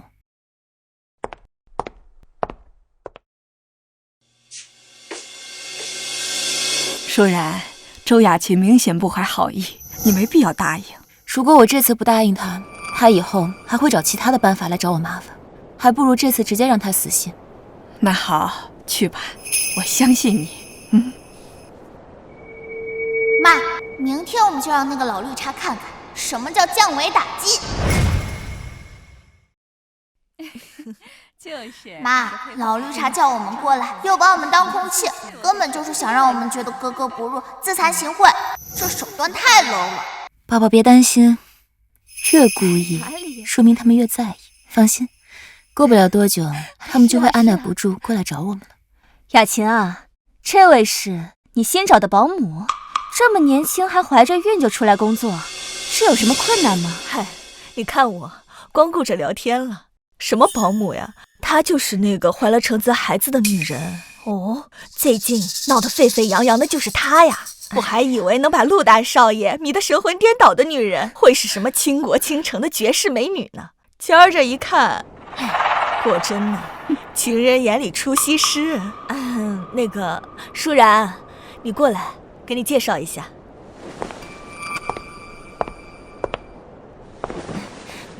这位是顾太，他女儿刚进部委，前途无量。这位是张太，他的儿子可在顶尖投行工作，年薪可有这个数。孩子们争气，我们这些做长辈的只能帮他铺铺路喽。再说孩子有目标，知道得往高处走，总归是好事。林小姐能从豫南考到京师，想必也是吃了不少苦的。怎么现在觉得书读够了，想换条轻松的路走了？他哪有李泰宁家的孩子优秀呀？听说刚拿了哈佛和沃顿的双 offer。可别提了，那孩子都犹豫了好几天，都不知道该选哪个好。要我说呀，选什么学校还得你们家长拿主意，那毕竟学成归来是要继承家业的。林小姐，你说对不对呀？顾太，您这话说的，舒然她是从小地方考上来的，心思全都花在读书上了，她哪懂得这些呀？嘿，又开始地域歧视了，一个个穿金戴银，说出来的话怎么这么酸臭？妈，只有你能忍。顾太太说的对，选择的确需要考虑资源协同。如果我没记错的话，李家是做艺术品投资的吧？对，怎么了？那我认为苏富比艺术学院的商业艺术或 MIT 的媒体实验室相关项目，或许比纯金融或泛商科的哈佛沃顿更适合李小姐。舒然，不懂就别瞎说。那沃顿和哈佛是多少人梦寐以求的，别在这瞎出主意。哈佛商学院的核心优势在于培养综合领导力和全球化视野，沃顿商学院则以金融、会计、风险管理等量化分析著称，而李小姐需要的是更侧重于艺术史、文化管理，甚至是艺术与科技相结合的领域。毕竟，顶尖的艺术投资未来比拼的不仅是资本，更是文化话语权与科技赋能的深度。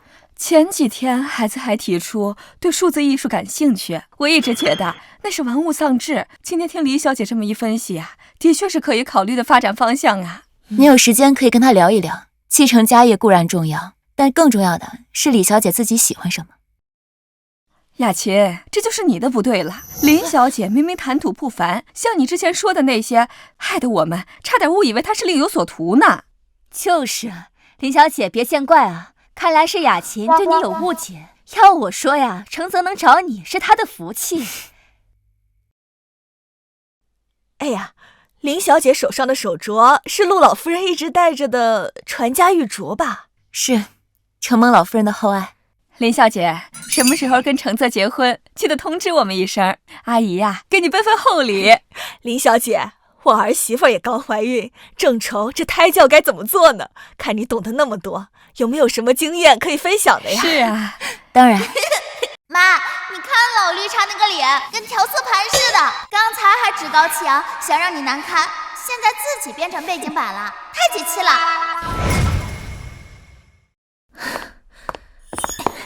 林舒然，你竟然当众让我下不来台，这传出去，让这个圈子的人怎么看我和你啊？别人怎么看你跟我有什么关系？至于我觉得他们挺喜欢我的。你少得意，别以为你耍点小聪明，说两句漂亮话，这个圈子就接纳你了。如果想被你所谓的圈子接纳，需要我放弃独立思考能力，去迎合他们那些毫无营养的闲聊，那我觉得这个圈子本身的价值就值得商榷。你强词夺理！我还有事，先走了。你什么态度？长辈话还没说完，你转身就走了。我今天必须教教你什么才是规矩。开门！谁准许你锁门的？信不信我把你开除了？开门！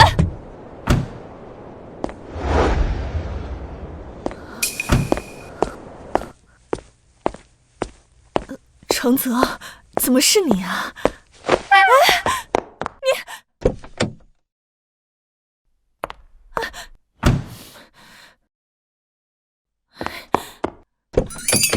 程泽，妈还没上车呢！程泽，开门，开门呢！王八蛋！妈，您不能再这样纵容下去了。程泽现在完全被那女人牵着鼻子走。程泽眼里哪还有我们这两个父母？我们生他养他，还不如认识几个月的乡下丫头。到底想说什么？妈，那孩子可以生下来，咱陆家也可以养他，但程泽就是不能娶她。那女人心机太深了，她不适合程泽，更不适合给咱陆家当儿媳妇儿。舒然适不适合，我这个当家的说了算，阿泽说了算，更轮不到你们说了算。哎呀，妈，舒然她清醒坚韧，懂进退知分寸，她知道自己要什么，知道怎么利用规矩来发展自己。更难得的是，她对阿泽有正向引导。哼，你们口口声声的说是为了阿泽好，可你们给了他多少的正向引导和陪伴？妈，我们那也是没有办法。当初国外项目刚起步，你这些话听得我耳朵都起茧子了。总之，舒然这个孙媳妇儿我认定了，你们接受就好好相处，不接受就少在这给我添堵。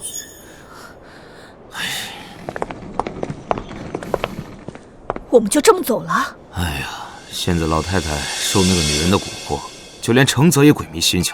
我们留在这儿，除了生气还能干什么？可是，先不着急，来日方长，咱们先回去从长计议。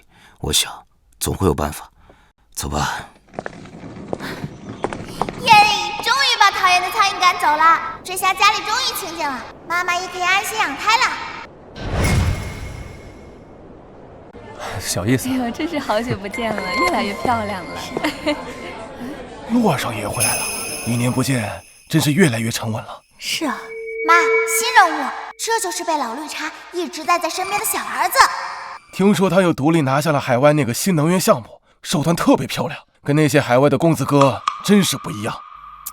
这就开始拉踩了，这群看人下菜碟的势利眼，等着吧，等我爸发威，吓死你们！奶奶，祝您福寿安康。哎，大哥，好久不见。这位一定就是大嫂吧？果然是气质非凡啊！你回来的倒挺快啊。大哥，好福气呀！大嫂能从豫南考入京师，说明一定是学识渊博，聪慧过人。只是我们陆家不仅经商，还重风雅。不知大嫂平时除了读书以外，可还有别的爱好啊？喂，你管得太多了吧？大哥，我是在为你考虑啊。如果大嫂懂得一些书画鉴赏，那大哥你也会耳濡目染，提高一些品味啊，省得走到哪儿都被人说是不学无术的混混，败坏陆家名声。果然是老绿茶新生的阴阳怪气第一式，先捧后踩拉踩结合，表面关心爸爸品味，实际骂土，还踩爸爸没文化，茶香四溢啊！二叔，陆承轩，老夫人确实教导陆家以商为业，以文传家，但我想老夫人口中的文，并非是你所展示给外人的那些高雅艺术，而是指明事理、辨是非的智慧，担责任、顾大局的涵养，以及不慕虚华、脚踏实地的家风。大嫂果然见识独到，能言善辩。那当然了，我老婆厉害着呢。我什么时候答应你了？爸爸的小心思藏不住了，又开始嘚瑟了。妈妈对得好，让他们看看什么才叫底蕴。大哥，我这么说也是为了咱们陆家长远着想。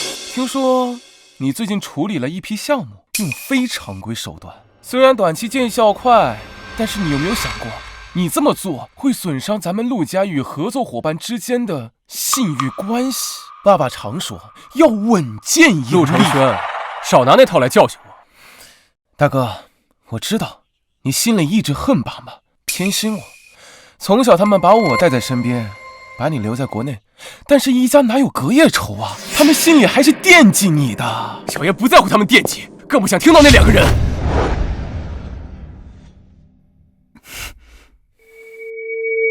妈，你看到没？二叔这是专挑爸爸的伤疤戳，想激爸爸在寿宴上动手，败坏爸爸形象，好阴险！阿泽面对的是突发性危机，他能果断采取手段并且止损，才是对家族负责的表现。如果只知道空谈稳健教条，固守所谓的体面，错失良机，造成更大的损失，这才是真正的辜负了家族所托。商场上的事儿，什么时候轮到一个女人指手画脚了？看来陆二少不仅商业思维局限，还不知道教养的本质在于尊重和平等，而不是维持着表面的风度，明知家人的伤处还别有用心，假意关怀。对啊，今世谁不知道陆大少最忌讳别人在他面前提他父母啊？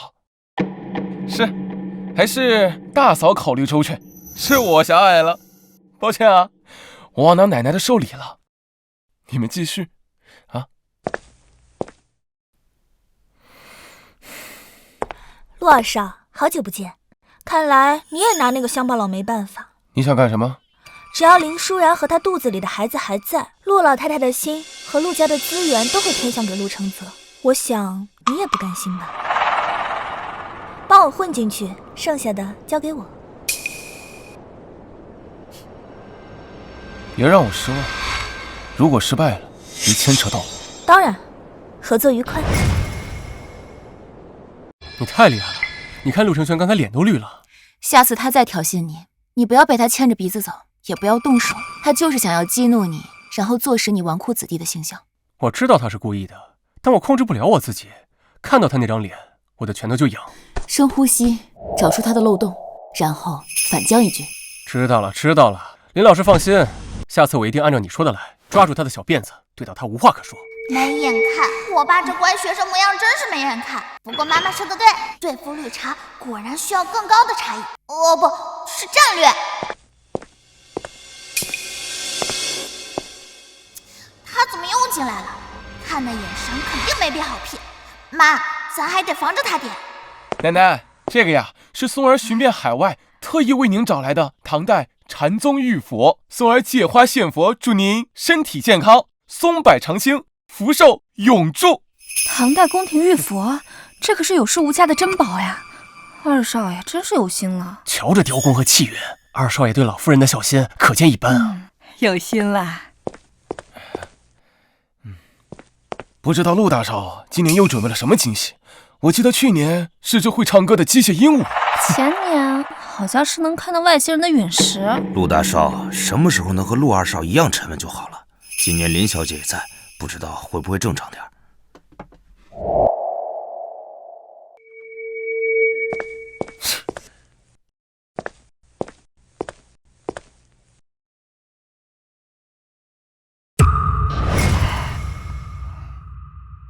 老太太都皱眉了，陆大少不会又搞了什么上不得台面的创意吧？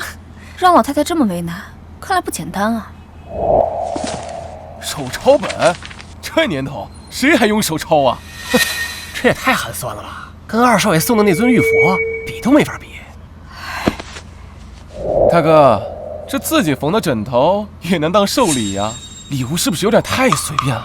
二叔又开始演了。爸爸妈妈亲手做的礼物，比他那块冷冰冰的石头强100倍。老夫人，我们知道您什么都不缺，思来想去，只有这份手工的礼物才能表达我们的心意。楠楠，这个家穴是我和舒然一起抄的，还有这对枕头，里面的草药都是我按照药方亲自挑选的，舒然亲自缝的。那些佛啊玉啊就只能摆着，但这对枕头能让您实实在在的睡个好觉。奶奶，大哥大嫂心意是好的，只不过大嫂刚从乡下过来，就更看重实用性。礼物的价值不在于价格，而在于心意。这份手抄家训代表着我们对家风的传承，这个安神纸代表着我们对老夫人的关怀。我老婆说的对，礼物是我和她一起准备的，代表着我们以后教育孩子明辨是非，继承陆家风骨的决心。这难道不比那些冷冰冰的摆件强100倍吗？说得好，舒然、阿泽，你们的这份心，奶奶收到了，也最喜欢。是啊，现在的年轻人能静得下心来，亲手抄写家训，手缝药纸，这份孝心真是太难得了，这才是真正的无价之宝啊！林小姐蕙质兰心，陆少爷也懂事了，老夫人好福气啊！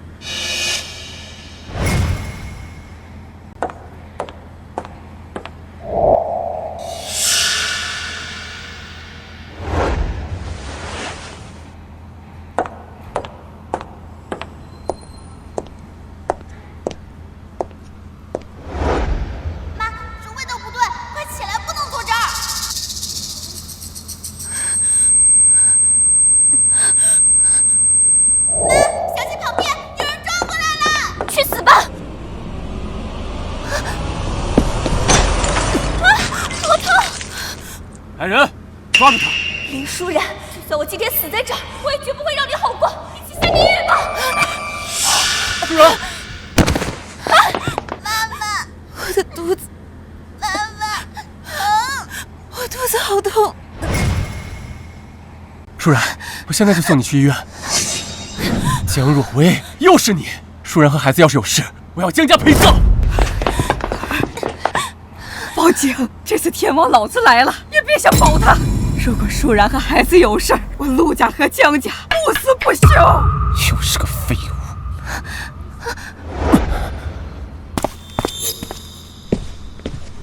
物！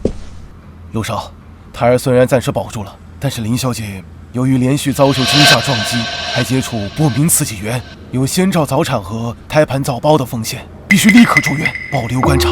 保大人，无论如何一定要保大人。陆少放心，我们一定会竭尽全力。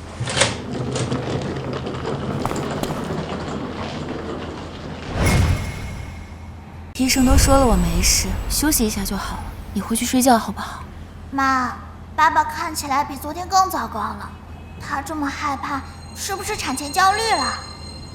陆承泽，你看着我，我知道你害怕，说实话，我也怕。但是恐惧解决不了问题，我们要把以后会发生的问题做出紧急预案。那我问你啊，你现在最怕的是不是我突发状况早产？那针对这个问题呢，我们会做出什么样的紧急预案呢？第一，是不是先要了解预兆？第二，我们应该优先联系谁呢？第三，在医护人员到来之前，我们可以做出什么紧急预案呢？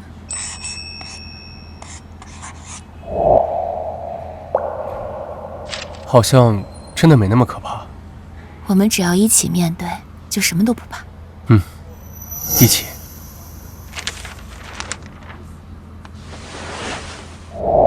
对，只要我和爸爸妈妈一起，我也不怕。停电了吗？妈，有人过来了，这鞋底声不像是护士。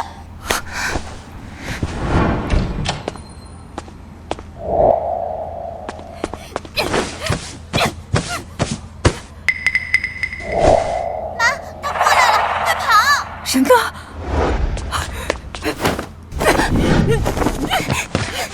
舒然，陆橙子，危险！你们知道该怎么做？没受伤吧？没事。吓死我了！我才离开10分钟。哇，爸爸刚才摔爆了，一脚就把坏蛋踢趴下来。不过妈妈，这个坏蛋是谁派来的呀？苏曼丽和江如薇这2个坏蛋不是已经去坐牢了吗？对，会是谁呢？陆少，这人确实是医院的保洁员，工龄3年，没有任何不良记录。他坚持称昨晚停电，担心病人有需要才进来看看，结果就被你给误会了。误会？他手里的针筒也是误会吗？他说他最近颈椎病犯了，在外面小诊所开了药，准备下班给自己打一针，随手放在口袋里的。小诊所开的药，在没有标签的针筒里，还专挑停电和我老婆睡着的时候摸黑精准扎向被子。院长，我看起来像智障吗？哼，这院长分明是在糊弄我们，这背后一定有问题。不，陆少，我不是这个意思，只是目前看来确实是没有直接的证据了。好的，院长，我知道了，麻烦了。谢谢林小姐的体谅，您放心，我们一定全力配合调查，加强防护。您休息，您休息。那保洁明显有问题，说不定停电也是他干的。妈妈，这里不安全了，我们不能再待在这里了。没有问题，或许就是最大的问题。陆承泽，这里不安全。我立刻安排你转院。不，转院动静太大，对方或许会有后手，我们只需要内部转移，越少人知道我换病房越好。好，都听你的，我来安排。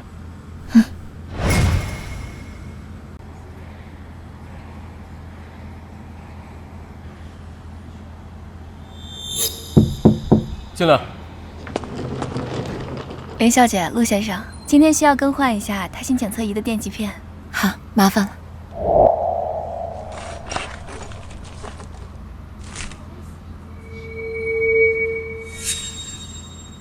妈妈，这个护士阿姨刚刚在看什么啊？林小姐，一切正常，你好好休息，有什么需要随时按铃。刚刚那个护士编号807，张敏，他有问题。手法娴熟，但细节生疏。他打开电极片包装时，先用指甲挑了一下开口，这是老式包装的打开方式。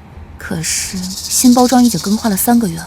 还有他进来的时候，目光在你送来的安胎素上面停留了2秒钟，这不是他这个职位应该关注的药品。妈妈好厉害，而且那个阿姨走的时候，心跳比刚进来时快了一点点哦。我立刻去查。产妇胎心出现变异减速，有胎儿窘迫的可能，结合自觉胎动减少，不能排除胎盘早剥或其他隐性受压的可能，立刻送手术室，准备紧急剖宫产，快！家属请在外面等。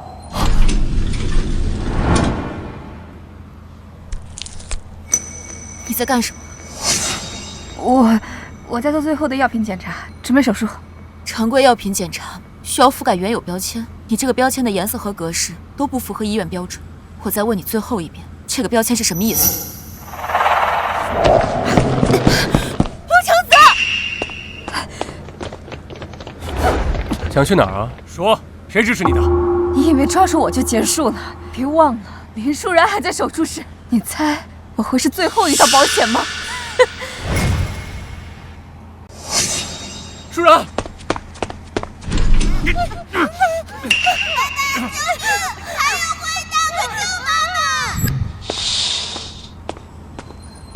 医生，刚刚那个护士，住手！舒然，你没事吧？看着我，能呼吸吗？正确药。舒然，别怕，没事了。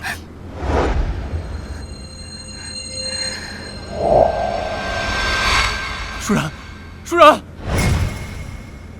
阿泽，你说这到底是怎么回事？舒然丫头怎么又会出意外，还昏迷不醒？我不是让你把人护好吗？奶奶，这是我和舒然商量好的。张敏是半个月前从分院调过来，手续齐全，背景干净，社会关系简单。但是她的表妹的个人账户前几天收到几笔海外的大额汇款。果然，但是这种人能从内部多次下手，说明是个心思缜密的人。这种明显的资金漏洞会不会太刻意了？确实，他很可能是个烟雾弹。既然他想从医院内部下手，那我们就将计就计。我都安排好了，所有他可能触碰的东西，我都做了替换和标记。舒然，我们要不要先？我们等他先动手，这样我们才能抓住他的漏洞，斩草除根。不过现在还需要一个合理的诱饵。你简直是拿舒然和孩子的生命胡闹！这是能随便冒险的吗？万一你们判断失误，万一他们狗急跳墙，做出更激烈的手段，万一……奶奶，是我考虑不全，我知道错了。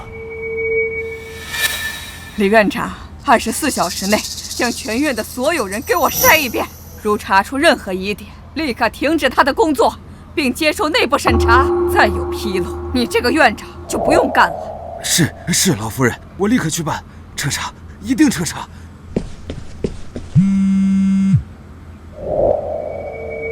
奶奶，麻醉医生和急诊护士都招了，支持他们的人是陆承轩。好一个陆承轩，也真是我的好孙子。立刻收回陆承轩名下所有陆氏集团的股份分红权及一切职务，冻结他所有由陆家信托管理的资金，并将他驱逐出境，再也不要回来。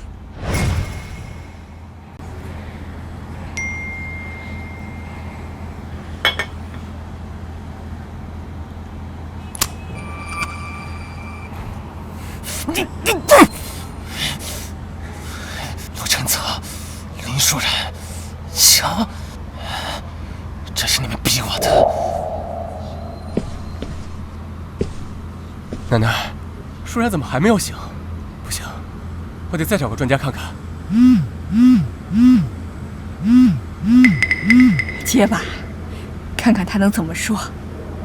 陆承泽，你看看你干的好事，为了一个女人，害得你弟弟资产冻结，被驱逐出境。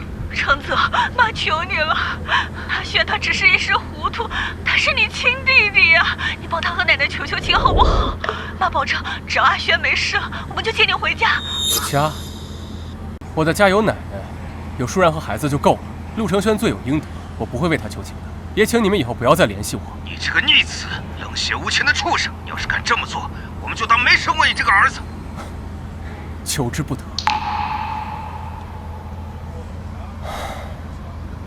奶奶，如果我想和他们解除法律上的亲子关系，你会劝我吗？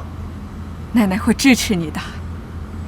阿轩，没想到老婆死得这么绝情，说什么以后他们祖孙俩和我们一家3口划清界限。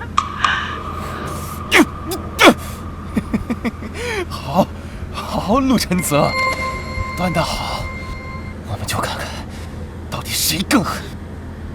林舒然醒了，计划提前，等你事成之后，我会立刻安排你出境。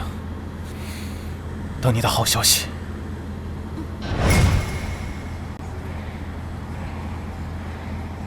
林舒然，等我彻底毁掉你这张永远高高在上、冷静的令人作呕的脸，看你还怎么得意！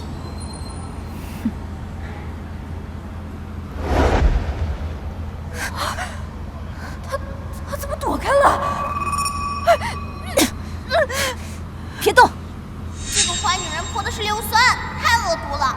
还好妈妈早有所察觉，设下计中计，这招真是百试不爽。林舒然，你是怎么发现的？苏曼丽，你一紧张就摸耳垂的小习惯还是没有。你以为你伪装的天衣无缝，其实舒然第一眼就发现了你。抓住我有什么用？有本事你就找到陆承轩，承轩他会替我报仇的。那你就天天祈祷他藏得够深，永远不要露头，否则，不管付出什么代价，我都要把他揪出来，把他带走。放开我！走！放开我！差点，就差一点。要是你没发现，要是我来不及找替身，已经结束了，我们都没事。你担心的那些也不会发生。就是啊，爸爸，坏蛋已经被抓住了，你不用抱得这么紧了，我都快喘不上气了。怎么了？是不是不舒服？是不是刚才吓到的？我好像要生了。什么？现在？医生，医生，快来人！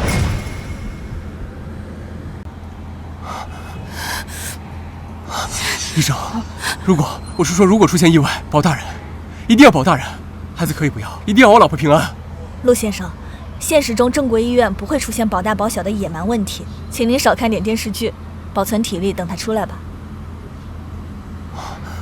舒然，是有点疼，但还可控。你安静点，就是帮我。先生，在外面等一下。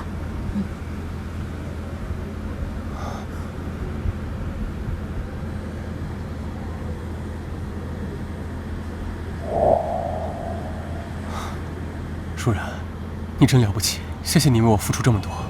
你要谢谢宝宝，他很勇敢，很想见你。这是之前答应你的，京市顶尖学区的大平层，已经转到你名下，完全独立产权。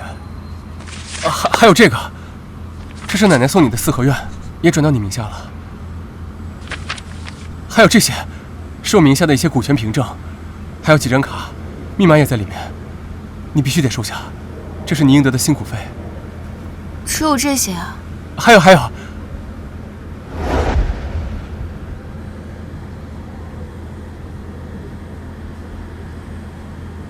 林舒然，我知道，我们最开始是因为一份各取所需的协议才在一起，但过了这么长时间，经历这么多事情，我早就不能没有你。舒然，你能给我一个名正言顺站在你和宝宝身边的机会吗？陆少，我们之间可是有协议的，结婚应该算是协议的附加条件吧。我之前说了我要考虑一下，你这是想单方面替我做决定？我没有逼你的意思，我的股权、我的基金，我都可以公正给你，但这不是条件，是我早就想给你，跟你答不答应没有关系。傻瓜，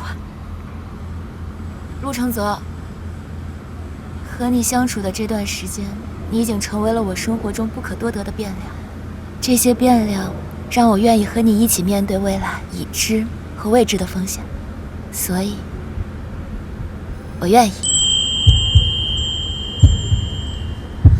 喂，我说我愿意嫁给你了。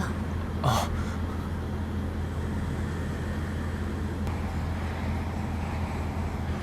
林舒然，我会用一辈子对你好，对宝宝好。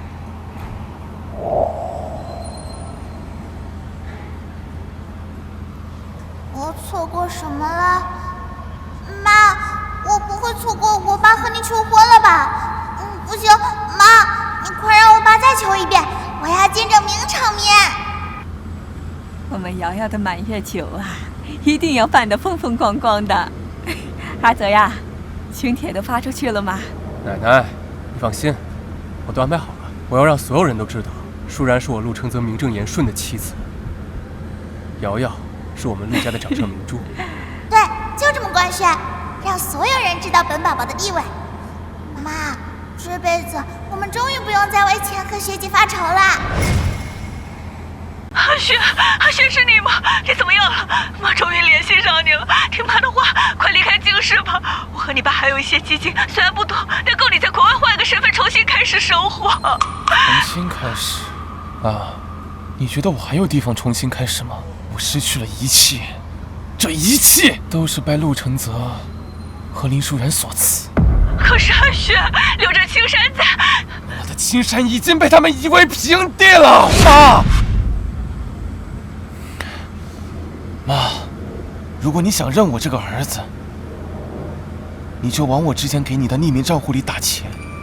我需要钱来完成我想做的事情。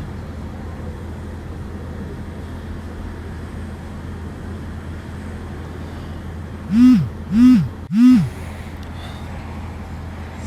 们毁了我的一切，凭什么你们能幸福呀？凭什么呀？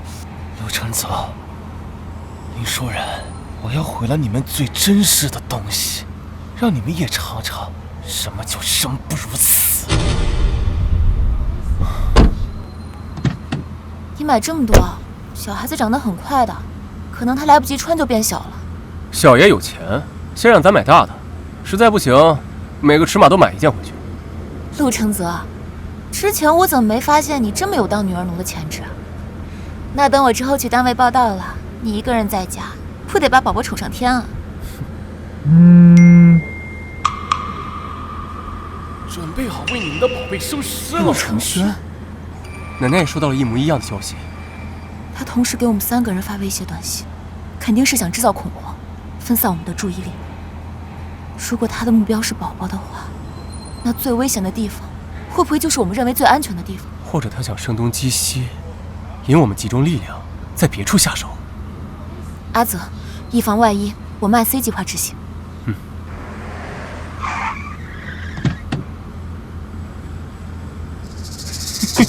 偷梁换柱想骗我，陆承泽，你也太小看我了。哎，你好，停一下啊，停一下。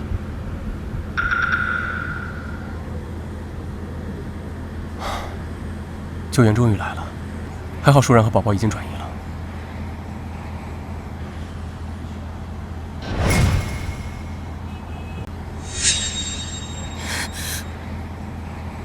行了，林舒然，没想到吧？这最终赢家还是我！陆承轩，你到底想要什么？钱还是陆家，我都给你。别拿你那套谈判技巧来糊弄我啊！我现在这样不都是你们害的？钱、陆家我都不需要。那你到底想要什么？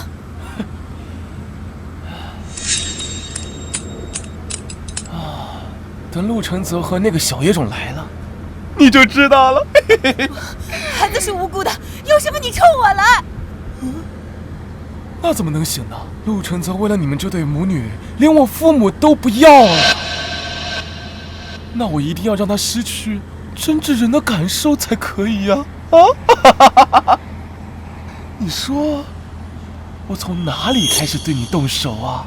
是这个能说会道的嘴呀，还是你这张令我做的脸啊？啊！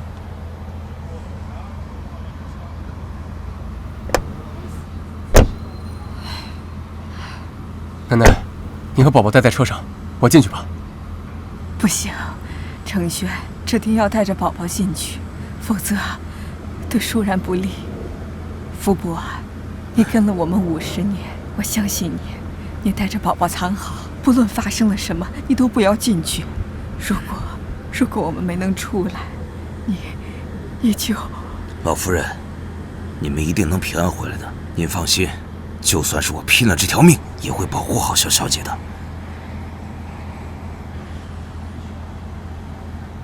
宝宝乖，爸爸和太奶奶去救妈妈，你乖乖在这里等我们回来。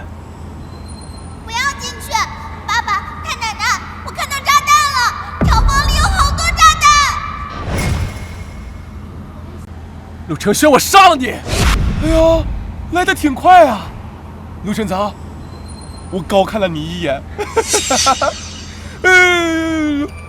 真的，再动我就杀了他！我不动。陆承轩，你恨的人是我，你放了林舒然，我任由你处置。陆承泽，呦，真是情真意切呀！陆承泽，你变了，你竟然为了女人和野种愿意放弃自己的生命。可是，比起让你直接死，我更希望让你亲眼看着自己珍视的人一个一个死在自己的面前。陆承轩，你把他们放了，我把我的命给你。嘘，林舒然，你的命现在在我眼里一文都不值。陆承轩，奶奶，我亲爱的奶奶，我还以为你不敢来了呢。哟，小野种还真没来呀。哎呀，算了，等你们都死了，我亲爱的爸妈自然会替我送，把那个小灾种送下地下和你们团聚。程轩，你放手吧！现在回头把舒然给我放了，我还可以给你一条生路。生路，我他妈还哪来的生路呀？啊！我现在变成这样，是你们亲手把我送上绝路的。你们要么把陆家的财产无条件的转移给我，要么奶奶别答应他。闭嘴，陆承泽！你以为你们什么都不做就会平安无事吗？我告诉你不会的。为了迎接你们这次团聚，我在这个厂房里面给你留了一个巨大的惊喜。只要我轻轻地按下这个按钮，就会砰，灰飞烟灭。怎么样，奶奶？这个是不是比上一个选择更刺激、更刺激啊？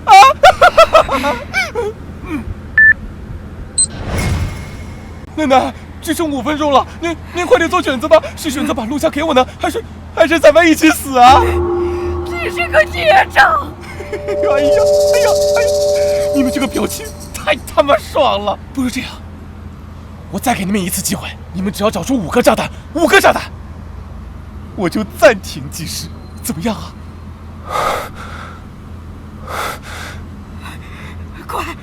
快找！不炸弹，没时间了！爸爸妈妈和太奶奶需要我。妈妈，我看到了，炸弹在左边大铁罐后面，还有右边柱子底的黑色盒子。宝宝也来了，他能看到炸弹的位置。炸弹在左边。闭嘴！你还想耍出什么花招啊你？啊！找啊！找啊！妈妈听到了，可是妈妈说不了话。妈妈说不出话。老天奶奶，求你让爸爸和太奶奶也能听到我的声音吧。只要他们能听到，我以后每天都乖乖睡觉。不是幻听，求求你了！没时间了，爸爸快去找炸弹！不是幻听，我听到了宝宝的心声。炸弹在左边大铁罐后面，右边柱子底下黑色盒子，还有一个在高高的铁架子旁边。怎么可能呢？你怎么可能会？现在用拐杖打耳树，转移他注意力。孽障！爸，到你了，上啊！舒然，别怕，没事了，没事了。陆承泽，你救人有什么用啊？最重要一个炸弹你还没有找到呢。等时间到了，你们陪我他妈的一起死啊！宝宝已经尽力了，最后的炸弹我们只能自己找在哪儿了。我知道在哪。李舒然，你什么时候？舒然，快丢！舒然，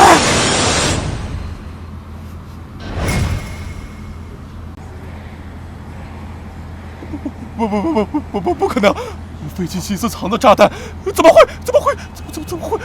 承泽，你就认错吧。我们陆家已经给了你机会，只是你放不下嫉妒和贪念，才走到这一步。这都是你自己的选择。这一拳是为了舒然，这一拳是为了奶奶。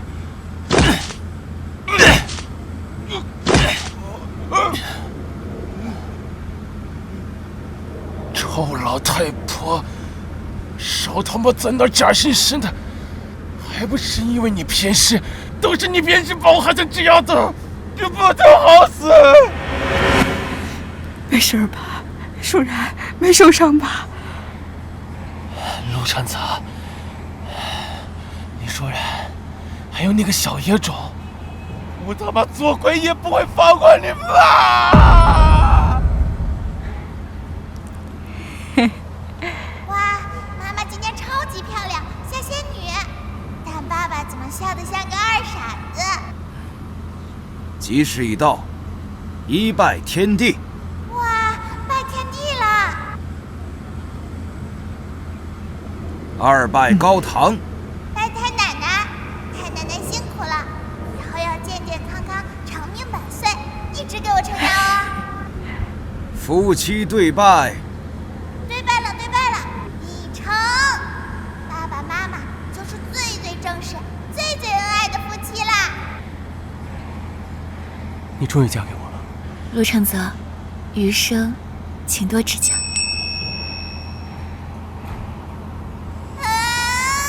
亲下去了吗？亲下去了吗？这个小电灯泡是一直画这么多吗？以后怕是话会越来越多，我们没有什么秘密能瞒住他。秘密？